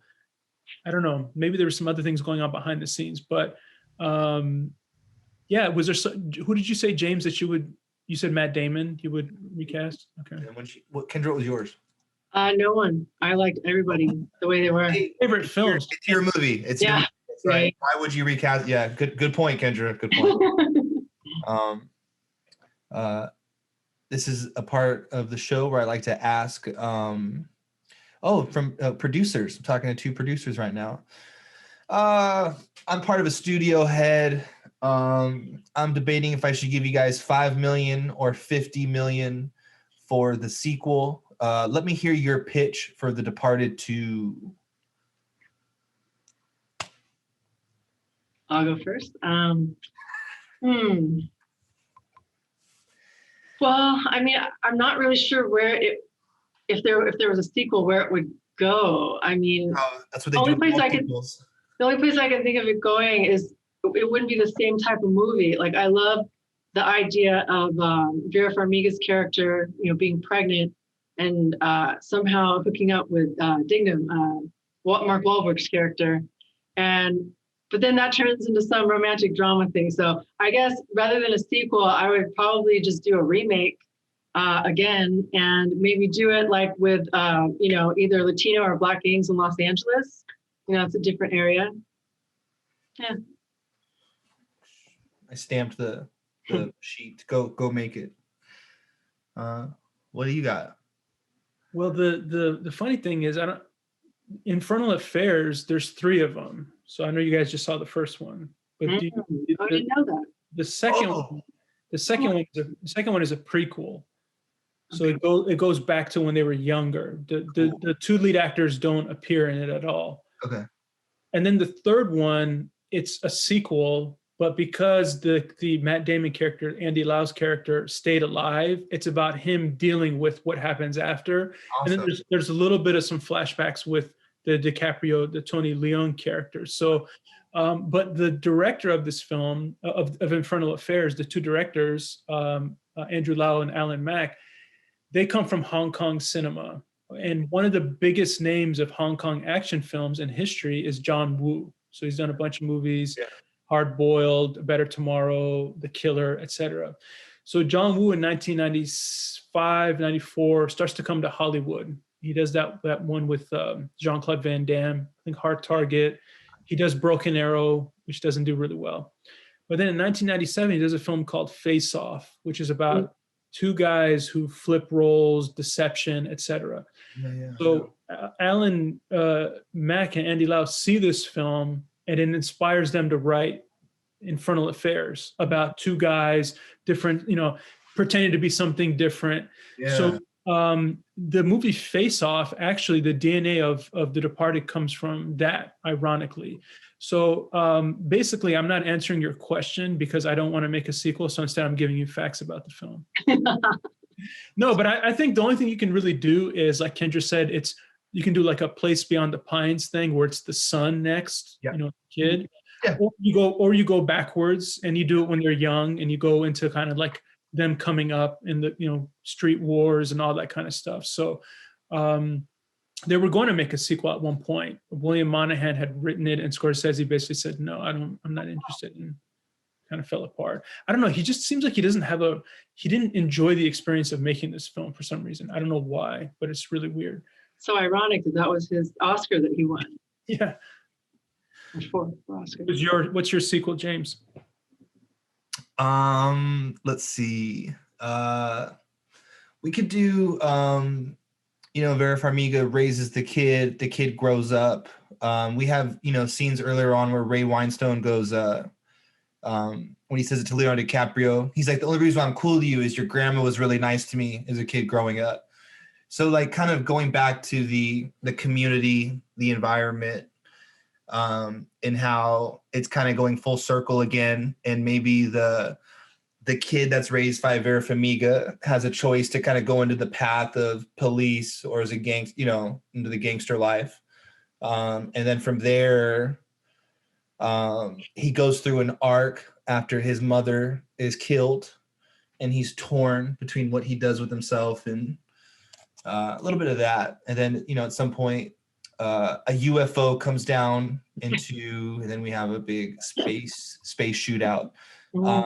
But I think I would like to see there's something there with the kid, that kid being born, and like what goes down with him. And then we never see, whenever there's a boss, I feel like there's always a boss above. And so we never see who Jack Nicholson's boss is, who's above Jack Nicholson. And so that'd be kind of cool to see, like, even if we don't go to the kid when he's older, what are the precautions that go through after all these people have been killed in this area?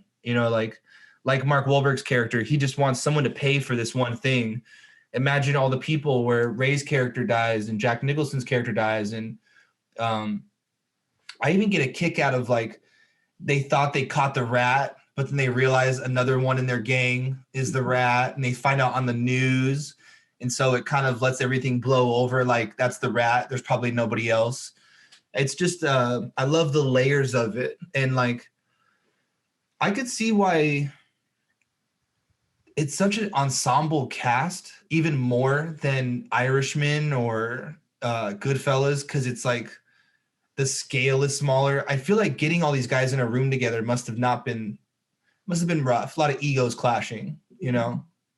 I think when I was researching this, I read something that they didn't push for any of the three, Matt Damon, Jack Nicholson, or Leo, to get Best Actor because they were all kind of equal. Oh. I read something about that. And so they all cancel each other out essentially, and like that's kind of shitty. I really do though enjoy a story where we're so affected by what happens to Leonardo DiCaprio's character that we completely I completely forgot about Mark Wahlberg when he shows up at the end and just fucking shoots Matt Damon, and I love it. I think it's so funny. You don't need a long dialogue. You don't need a big emotional scene, and it's very much like Mark Wahlberg's character to just give him the look he gave him and kind of finish him quick. You know. I just thought of something too for the sequel, since you were talking about it. It would be maybe something to look into if let's say it's DiCaprio's son and he ends up maybe getting into the police force, and Mark Wahlberg's character becomes his mentor, almost in the Martin Sheen role. Yeah. The difference would kind of, he becomes the new Martin Sheen for him. Yeah. Because it was clear that he was looking for a father figure in the film. Yeah. And I really there's a lot of little things that are sprinkled in the film. That's what I mean when I say like maybe it's not my favorite of his, but there's a lot of depth in there. If you go back and watch, there's the scene where DiCaprio comes over to Martin Sheen's house where he's kind of hiding by the tree, and he says, come in. And at one point he tells him, let's go eat something. Come on, come in the kitchen, let's eat. And then towards the end, when he's talking to Jack Nicholson goes, come on, eat something. What are you talking about? You need to eat. And it just sounds like, it's kind of like showing you a little bit of the parallel, but also kind of that parenting of your parents always say, eat something, eat something. So I love those things. And also just the idea of Matt Damon's character being in that apartment and that Massachusetts State House, that dome, because that shot is digitally done, if I remember correctly. There's no view that exists that has that. Okay. But I love what he did in the beginning of the film where Matt Damon and the other character are sitting on the bench and they're looking up to it and saying, basically, that's, to be able to be there is a signal of achievement, because they're both basically Southies coming from South Boston, which is really rough area. But then when he goes into the apartment, he's eye level with that. Right. So it's almost like I'm achieving what I wanted to do, and now I'm accepted. I'm wealthy because he comes from a poor upbringing. So I love the way that he's sitting in the bench looking up towards that. And then once he gets into the apartment, he feels like, oh, I've made it. And I'm there, and now I'm eye level with that instead of, because that other character that's sitting on him with the bench, he goes, don't even think about it. So I forgot what the exact line is, but he says something like, your father was a janitor, so what are you doing? You're not going to ever be what that is. So I love those little kind of things that are sprinkled in terms of kind of what it means for ambition, for power, just the American way of life, because that Massachusetts State House, government, decision-making, power is behind it. So there's metaphors too. And it's like, it's gold also, right? Yeah. There's something about that, like the treasure or something. I don't know. Maybe I'm being a meathead, but like there's something like obtainable about trying to just grab it. You could see it, you know? I read that apartment that Matt Damon had with that view, or supposed view. It was so beautiful, but I read that it wasn't actually an apartment, and it was actually at a university, I think Suffolk University. Mm-hmm. And they just made it look like, that was his flat. I had also seen something about, because a lot of these drawings are really quick the way they show them in the film, but one of the drawings that Jack Nicholson does is it's a bunch of rats attacking the dome. Right. Drawings that he does. So it's, again, all those little things that are sprinkled in. And did you guys get a chance to see what that image is that he gives to the priest? Because it's really a quick flash. Remember when he gives at the diner? What is it? I thought it was him drawing the body of the nun. Okay. Like drawing her, but I could be wrong. What did you think, James? I remember like the first time, like back in the day when it came on DVD, you know, so this is like 2007 or, you know, after it come out, I had paused it. I'm going to show you guys right now because I know it's a they've done it. That's the thing. By now, I would think there's all these freeze frames, you know, 15 years later, because it's the 50th anniversary this year. It's a naked nun and a guy in a hat and like a coat, kind of like stalking her. And it's the nun, she's wearing the cap and the head is back, but her bottom is exposed. Okay. I got one random little earlier in the film, Jack Nicholson's character does the whole comes into the deli and he's all, hey, you know, and he does the whole money. This is all the money it feels like such a typical, you're supposed to do that scene of power, you know. There's two things that really stand out to me in that scene. What he whispers to her, we never hear. After he's kind of taunting her a little bit, but then calls over and he whispers. Just for fun, what do you think he whispered in her ear? So this was the teenage girl, and her father owns a store, and he's allowing Jack Nicholson to talk to him because he's having to pay for protection. I figured he whispered something like, I know something about how that she must look really nice, or something, but raunchier. What do you got? Yeah, I mean, he had no trouble making kind of sexual remarks to people throughout the course of the film, so it's probably something like that whatever would get him excited. I think it was an easy, like, he's kind of going fishing in a way, and because she actually reacts and kind of smiles, even if it's out of fear. It didn't seem like a scared fear. It just seemed, just like, or what I'm saying, she kind of blushed. But I think it's something like as simple as like, come by later to the club. I'm gonna take care of you. You don't want this money here. This is cheap money. I'll give you real money. Something like to bring her into that world. And then two random things I'm just gonna kind of spit out. Matt Damon's character, as he's a boy, he fills his grocery bag with, he's like, give him 2 carts of milk, 2 loaves of bread, blah, blah, blah, which would go bad kind of quick, I feel like. But anyway, the magazine on top is a X-Men Wolverine magazine that came out like mid-90s. Is that accurate to these guys' age, to how old they are in the film? It's not. Wolverine was not around during that time. In the film, it says that one of the characters was born in 1984 or 1980. Right. So that checks out. That checks out fine. My fault. I don't know, because I'm always thinking Scorsese's making a movie from the 50s. I know. Like, chronologically. That checks out really cool. Yeah. Question about that market. Is that the same, where the place we're just talking about, is that the same place where later on, like fast forward to the future, present day, where Leonardo is eating? Yes. And then the guys are the same market, right? Okay. Yeah. Which is kind of, that's another probably thing, Elyusha, that you're touching on, how there's all these little things there if you kind of want to see, Well, there's a bunch of kind of these mirror things that go on in the film, bookends, James, as you like to say. So yeah. I think it was unique where Matt Damon's character in the beginning has the groceries in his hand, and at the end he's carrying groceries before he's killed. Some of the names of the characters, like, Costello and Costigan, kind of having the cost and the cost together. Madeline's name, her last name, I think, is Mad something, like Madeline, whatever. So, and I just, even the way that Matt Damon and Leonardo DiCaprio are killed by an open door somewhere. So the elevator door is opening and closing. And then when Matt Damon is killed, it's right by his door, which is left open. Yeah. And it just reminds me of The Irishman, with the door being left open as well. Kind of Scorsese's little thing of, do these characters have redemption? Are they, what's going, not Matt Damon, because we know he's evil, but where does Leonardo DiCaprio's character fall into this? He's trying to be good, but he's doing bad things. And that's why I think the Infernal Affairs one, it worked because of the whole idea of the one person surviving. Yeah. It was him being stuck in that hell of what I've done, and I got to live with myself after causing all this damage and death and destruction that go with it. Yeah, definitely.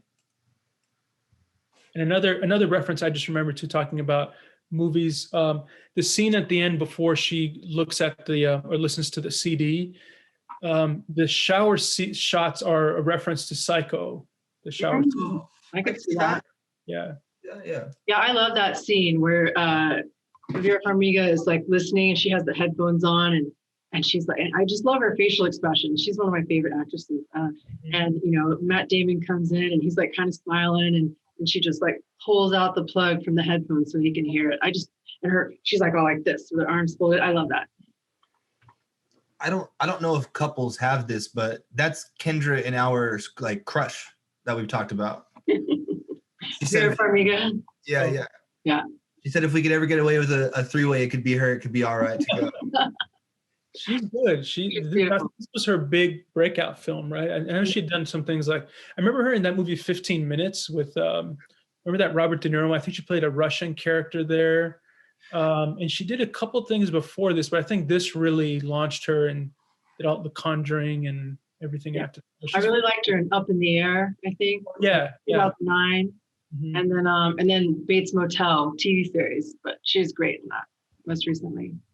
Did you guys ever see her in Running Scared? Oh yeah, that's the one before. I did see that one. Yeah. The acting is I think it's intentional almost with the performances and stuff like that, but she's awesome in that film. Her opening scene, her and Paul Walker kind of hooking up, and she does look very good. But at one point in the film in Running Scared, Kendra, have you seen Running Scared? I probably have, but I don't remember it well. It's really cool. It's a guilty. I don't know if it holds up well. It's a guilty pleasure for me. I love it. I think if they maybe shifted some casting around, it would be more memorable. I don't even know. I really like that film a lot, but I was going to share a scene, but we'll just watch it soon, you and I. Sounds good. I appreciate unintentional humor where going back to the deli when Leonardo DiCaprio thinks he's helping the guy, but instead he's like fucking his shop up. And he's like, that's my perfect kind of humor where we're not trying to be funny. It's more like the situation and kind of, you know, what makes it fun. You okay? It reminds me of the Taxi Driver scene where he shoots the guy in the convenience store, but then the guy's like, "Thank you, get out of here." Yeah, I know. Guy, what the hell are you doing? Yeah, I know. It's very similar. He takes the stick and kind of hits him. And if you remember in Taxi Driver, he takes the thing and starts beating the guy with it. So there's a lot. That's what I like about. There's definitely even the stuff with Jack Nicholson's wardrobe with all the animal print, the cheetah. He had like a cheetah tie, like a cheetah leopard robe. I thought those were things. It feels like Jack Nicholson brought those. I don't know. Something tells me that. I've heard stories about him and stuff like that. So I feel like he probably added that. And the stuff with the Coke, I'm almost positive that was him because back in the day, he that was something that he enjoyed doing. Oh, cool. That's great. Yeah, that's cool that you and I both had that frame in mind. Yeah. I wrote it down too. I go, oh, I like this one because I knew you were going to ask. I like Scorsese in the way his use of the color red. And we get that same kind of red in the bedroom. We get the same kind of red through pretty much all of his films. I feel like there's always that moment. But the red really matched like the graveyard in Goodfellas, you know, when they're burying the body. Just that kind of glaring red, you know, like yeah, it's beautiful. Do you remember the line that DiCaprio says to Vera Farmiga before they kind of have their sex scene? What he says to her before? This is another line that just going back to, I don't know what they were doing, but. What was the line? Hit me with it. He says, "You don't have any cats. I like that." And then just jumps right into it. So I guess that was his deal breaker. You can't have cats. I was wondering what you guys think as both dog and cat owners. No, but you know, that's a thing where you're like, if a woman has a lot of cats, you're like, oh, watch out for that. It's a thing, right? Is that the angle? Is that the angle, Kendra? I think so. Yeah, like if you're like the crazy cat lady, you know, with all your cats, you're not really like a good partner. That's the stereotype. But I really just like all the dialogue between Leo and Vera. Like even earlier in the movie where they're in her office and they're in a therapy session, and what is it exactly where? He's asking her, you know, why do people lie? And she's like, well, you know, maybe people lie, you know, to, you know, just be on more of an even keel. And then Leo says, oh, you must have had a parent who was a drunk. And then he gets her really uncomfortable. She's like really disconcerted. And she's like, no, we're not talking about me. But clearly she did have a parent who was a drunk. I love the chemistry between the two of them. Yeah. Yeah. And then certain lines from Jack Nicholson are just gold. There's one towards, I think it's near the beginning. I can't remember exactly where it is, but he's in the bar and he walks by someone and he's saying, "Oh, how's your mother?" And she says, or the guy says, "Oh, she's on her way out." And Jack Nicholson continues walking, but he says, "We all are. Act accordingly." Yeah. I love that. Yeah. He has a bunch of those types of kind of punchlines where what's the one in the beginning where he says the gun doesn't matter who it is when your gun is pointed at you. But it doesn't matter if you're a cop or a criminal when you're behind a loaded gun, something like that. Yeah. He delivers those. He just delivers them. In front of a loaded gun. Yeah. Yeah. And then there's the one where you just like, you think this has got to be Jack Nicholson adding this. No ticky, no laundry. You remember that? Yeah. Like, what are you doing, man? But he's just probably like, I'm just gonna spit this out. And I guess originally in that scene, Scorsese wanted Tony Leung and Andy Lau to be the Chinese gangsters as that would be cool. But they could just scheduling stuff. So some things didn't work out. I think it would have been nice to have that. And also, just speaking of just going back to the cat, I do like at the end, the dog doesn't acknowledge Matt Damon. Remember when he's coming out of he's going to his apartment. He tries to pet the dog and the owner pulls the dog away. Right. That was fun too. So even the dog and the owner's like, something's wrong with this guy. You can smell it, like rat. Mm-hmm. Definitely. Yeah. Cool. Do you want to touch on any more of your notes, Kendra? You want to like. Well, how about Elu? I'd like him to go first. No, I think we talked about a lot of stuff that we covered a good amount. I think I wrote a couple of things down about just some of the metaphors again of him having the same name of his father, senior and junior, and how he kept saying, "I don't want to be like my father," and kind of breaking that. There's not really anything that stands out to me.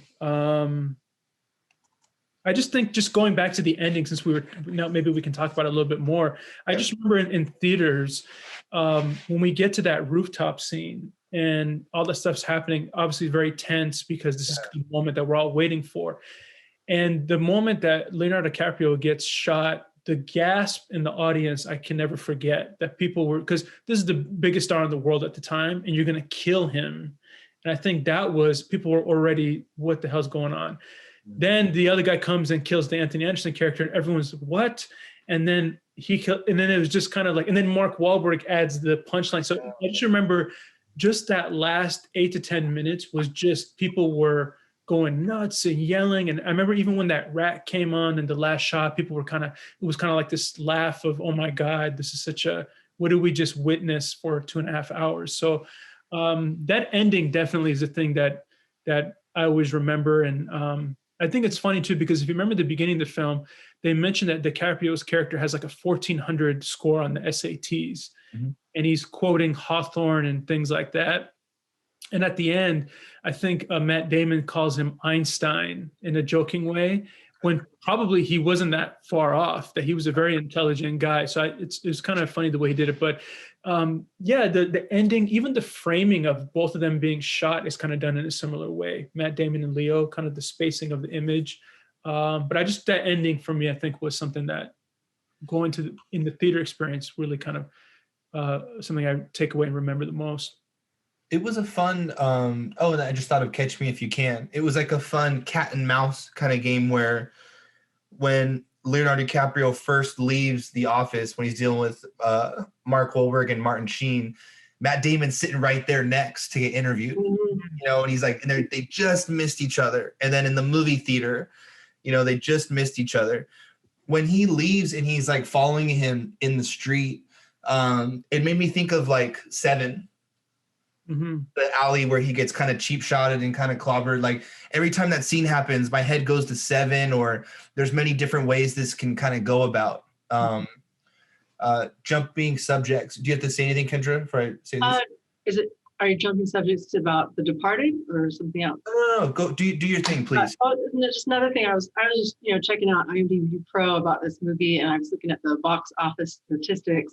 And either you might already know, but I was just curious if you could guess what the budget was for this movie. I know, so James should probably guess.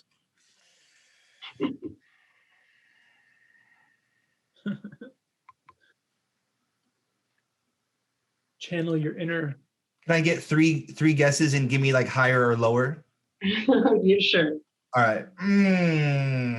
As Shun would say, 35? Higher. Higher, like way higher. 60? Higher. Oh, that's fucked. That's a lot of money. I'll just tell you, it was 90 million, but half of it went to the star power. That's what I should have assumed. Yeah, that. yeah. Because it has so many amazing actors, of course, most of the money was going to go towards them. But then it made 291 million worldwide. So 200 million net profits, pretty amazing.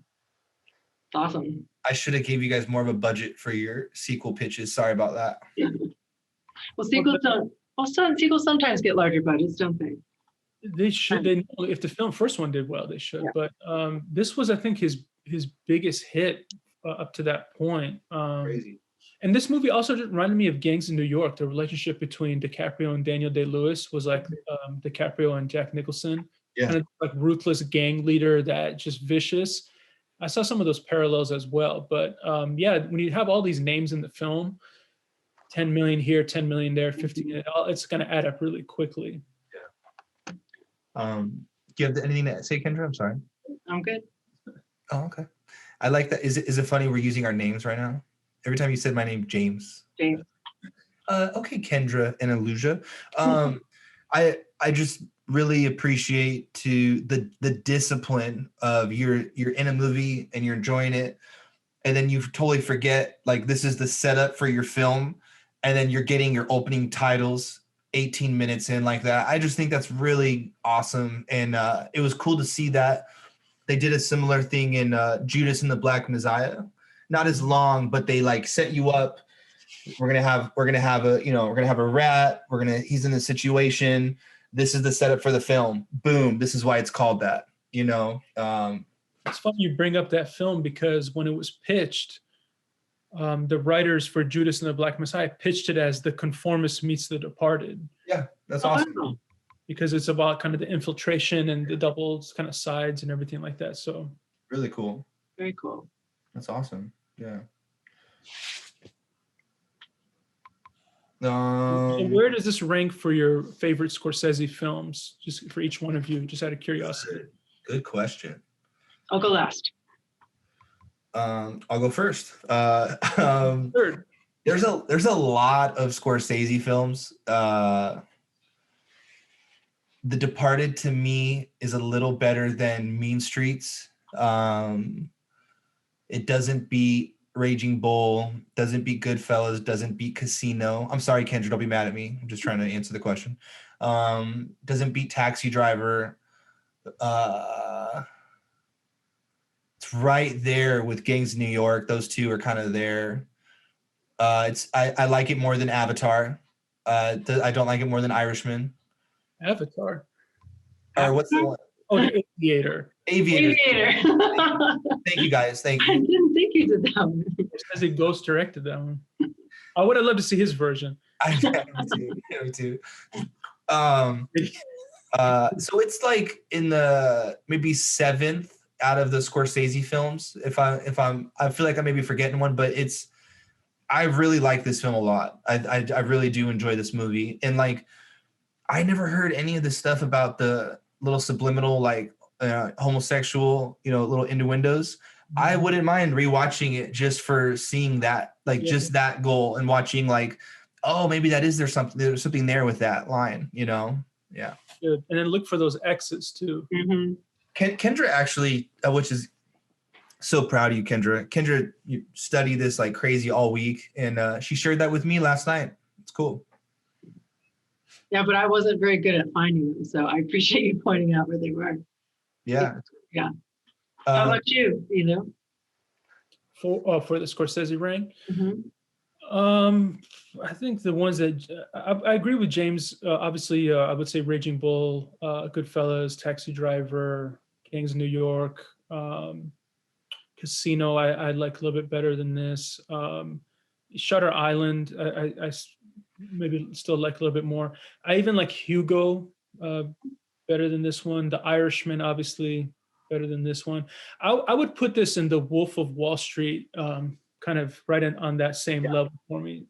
And again, listen, Scorsese's ninth best film is better than 99% of any director's first best film. So I can watch this film 10 times in a row. I got no problem with it. It's not anything like that. But just because somebody has such a great body of work, when you try to compare it, it's when you make 10, 12 classic films, it's kind of hard to position it. But it's fun. It's great. It's funny. It's the one that he wins the Oscar for. But I would say maybe like 9, 10, 8, 9, 10 is where I would place it in his filmography. Yeah, I mean, I guess I picked this movie and it's one of my top favorites in general. But of course, I love Casino. You know, I love Goodfellas. I love all of those. Taxi Driver. So I'm trying to think. Well, why did I pick this one? And I think for me, the casting was. I really love the casting, and I really love. At the beginning of this, I said, "Oh, I don't really like rom-coms or romantic stuff," but I actually love the romance between Vera Farmiga and Leonardo DiCaprio, and that's being a female. That's probably why I was pulled towards this one, perhaps. Yeah, definitely. I do want to like. Oh, go ahead, Elyusha. I'm sorry. I was going to say, like you said earlier, just to call back, their chemistry is very good, so I can see why you would be gravitated towards those moments. Go ahead, Jen. Well, and Kendra, you as an actress, you love her, like you are a big fan of her work, and she's in a Scorsese film, so it just makes sense that we would see her at her best in this movie. You know, I just want to acknowledge the music in this film. I kind of have the list of songs, you know, soundtrack, kind of like right here, "Let It Loose," Rolling Stones, "One Way Out," Allman Brothers. The one that I noticed that was kind of cool is oh, it's a spoiler for you, Elyusha, if I share this thing. Whatever, it's okay. In the final episode of Breaking Bad, they use Baby Blue, the song Baby Blue. I knew I was just gonna watch it tonight. Both series, everything, right tonight. That's fine. Go ahead, forget. I'm gonna put myself on mute. Very cool. This is great. And then, of course, the use of "Give Me Shelter," which I guess is kind of like Scorsese's, like, you know, gangster theme song, because he used it in a couple other movies too, right? Goodfellas and Casino. I think he used it. And then you talked about "Comfortably Numb" earlier, and then "Sail On Sailor," the Beach Boys, "Sweet Dreams," Roy Baccanan. Okay, I thought it was more of a popular person. Okay, never mind. That's the majority of it. But like I can't help but whenever I hear the bands like Pennywise, Rancid, Dropkick Murphys, I just think of my brother. I just think of like it's like his anthem. You'll just always hear the same songs playing from his car. And how cool is that though for a band, Dropkick Murphys, to not only get to be involved in a Scorsese film, but it's the one that wins like Best Picture. Like, I think that's hilarious. You know, like that's so cool for a band to be associated with that, you know? I mean, are they still making music today? Yeah. Okay. Yeah. They, you know, yeah. Is anyone still listening to them? I guess is my question. His brother. That's a song. I heard it in commercials, like everywhere after this movie. It was kind of like the Kill Bill, the Battle Without Honor. Without Honor, Humanity. Yeah. It was used so well that just everyone was grabbing it, and putting it in the commercial for whatever. Yeah. Yeah. I think the only other director's use of music that I like more is Quentin Tarantino. Good. Yeah, it is used. But when I took Kevin home last night, she was watching The Departed. So on the drive, I put on Dropkick Murphys, and then on the drive home, I was like, I'm gonna call Aaron and see how he's, call my brother, see how he's doing. Yeah. Is there anything else Kendra, that you want to touch on with your notes? Elyusha, that you want to touch on with your notes? Any subject matter? I think we kind of covered all of it. We feel satisfied with the coverage of Martin Scorsese's The Departed. I also just, this is not really, I mean, it's related to the film, but not really, but I just love that when Scorsese won the Oscar, he was presented to it by George Lucas, Coppola, and Spielberg. Oh, I knew he was going to win because, sometimes the presenters and you go, okay, it's going to happen. yeah. I thought that was fun. You can see the friendship, and they've known each other for decades. And he was, well, George Lucas never won the Oscar, but Scorsese was somebody that was waiting for years and years. And it was cool to see his three friends kind of present it to him when he won. So that's beautiful. Yeah, that is like, that's awesome. It's a great way to kind of get it. Let me ask you this, because you guys saw it more recently before we finish up. What did you guys think of Infernal Affairs, things that stood out to you, or anything that you thought it did better than The Depart? I know the biggest thing is the running time. Depart is like 2 hours and 35 minutes, and that's about an hour and 40. So what did you guys think in terms of strengths, weaknesses, or moments that stood out to you, or differences? Cool. With Infernal Affairs, I think because it was shorter, they didn't have that time to develop the characters as much at the beginning. So I think, and that was just a choice, I think. And then of course they also didn't have that twist at the ending with Mark Wahlberg's character. So I think that, and now the more I think of it, like the ending with Mark Wahlberg killing Matt Damon, that's maybe is a little too Hollywood, a little too like tying everything up and satisfying. I think what's more realistic is the Infernal Affairs ending, where it's like, yeah, the mole wins and nobody knows and life goes on. Yeah, I don't know. Those are my first thoughts. How about you, James? Thank you, Kendra. We were both kind of interested in like the flashbacks, and kind of that kind of style of storytelling I thought was really interesting. I thought the opening scene was really cool to see them, like, that's what I was kind of fascinated by when you said a prequel, and like, do we see them at this school, where they're getting trained and like mentored? That does sound really exciting to kind of see.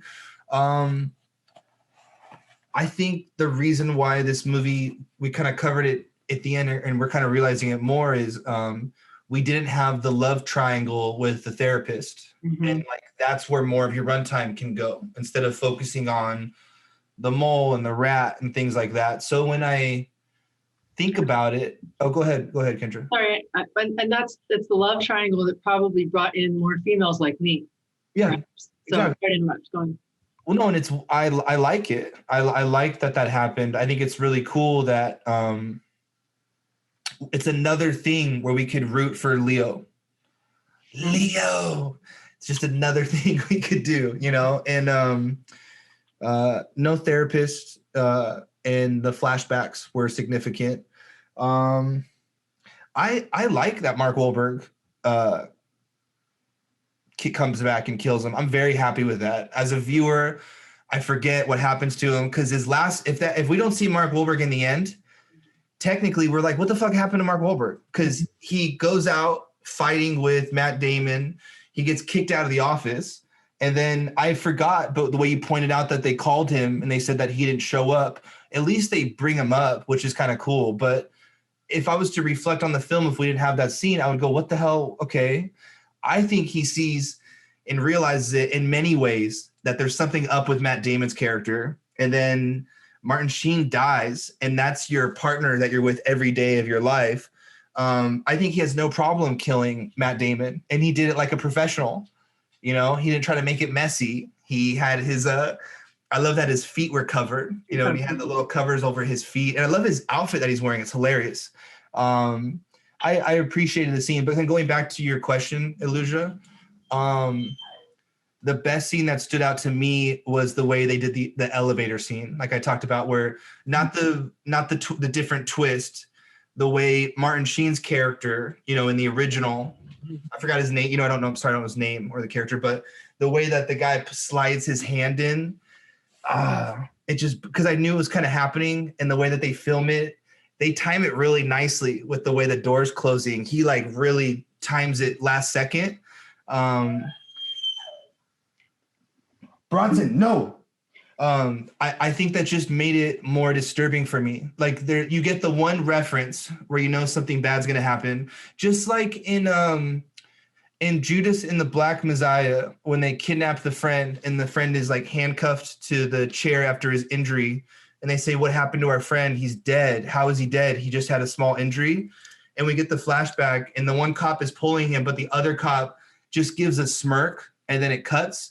For some reason, it's always disturbing to me and like where my head goes, where what happened to him before they threw him off the building. You know what I mean? They rustled him up, you know, and I don't know, that to me that was done a little better, you know? Yeah.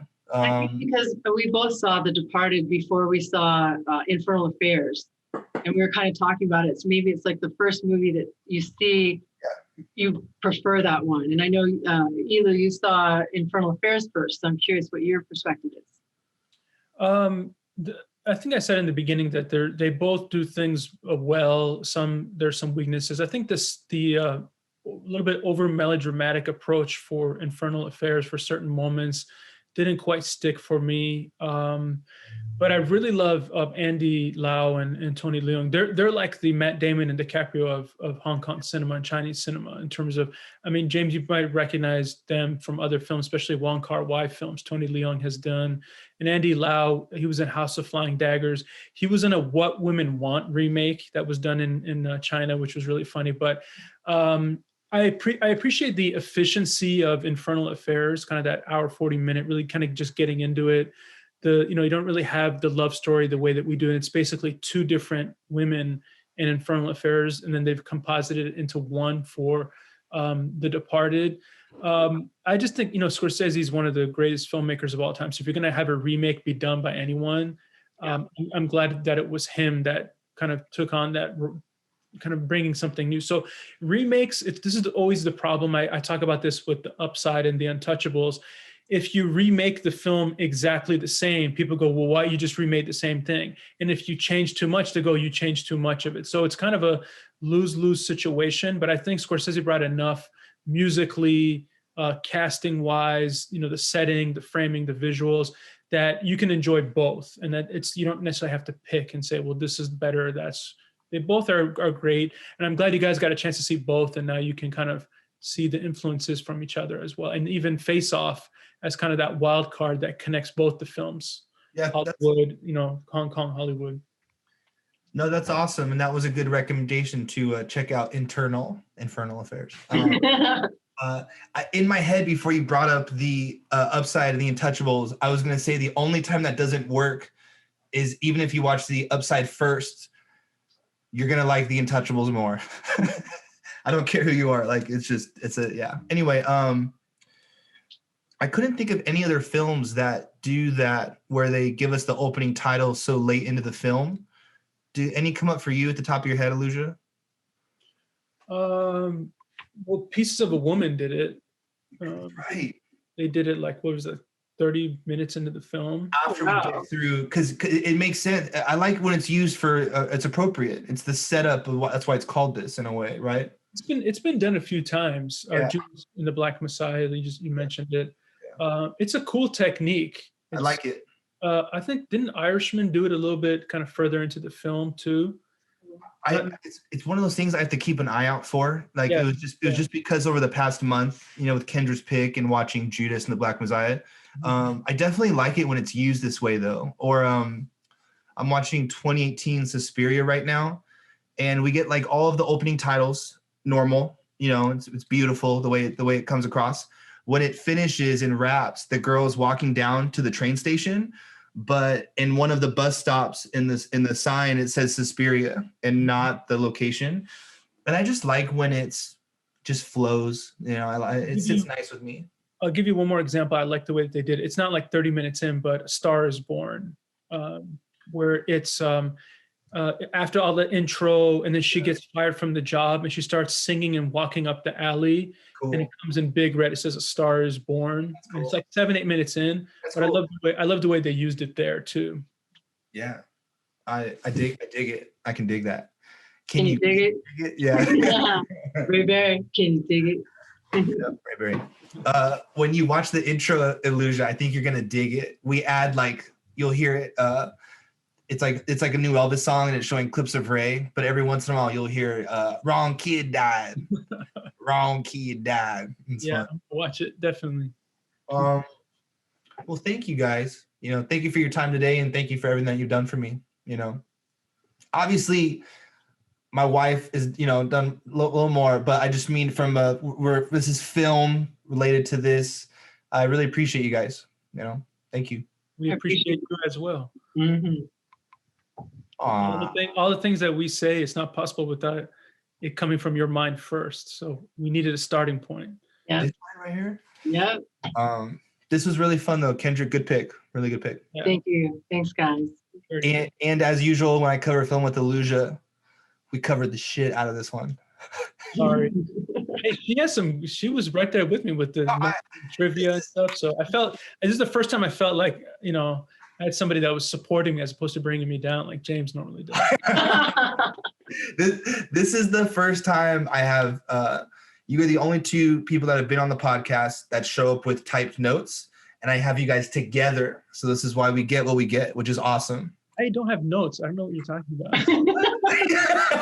about. Sure. Nice. I love it. You guys love books. You guys inspire me to one day learn how to type and read. No, this is you guys are extremely professional, and it's really cool. It's awesome. This was a good conversation. Very fun. Very fun indeed. Thank you. Should we just wrap and have a chat for a minute before we head out? If you'd like, if you guys have a couple minutes. Sounds good. All right. Thank you everyone for watching. Bye. Bye. Bye.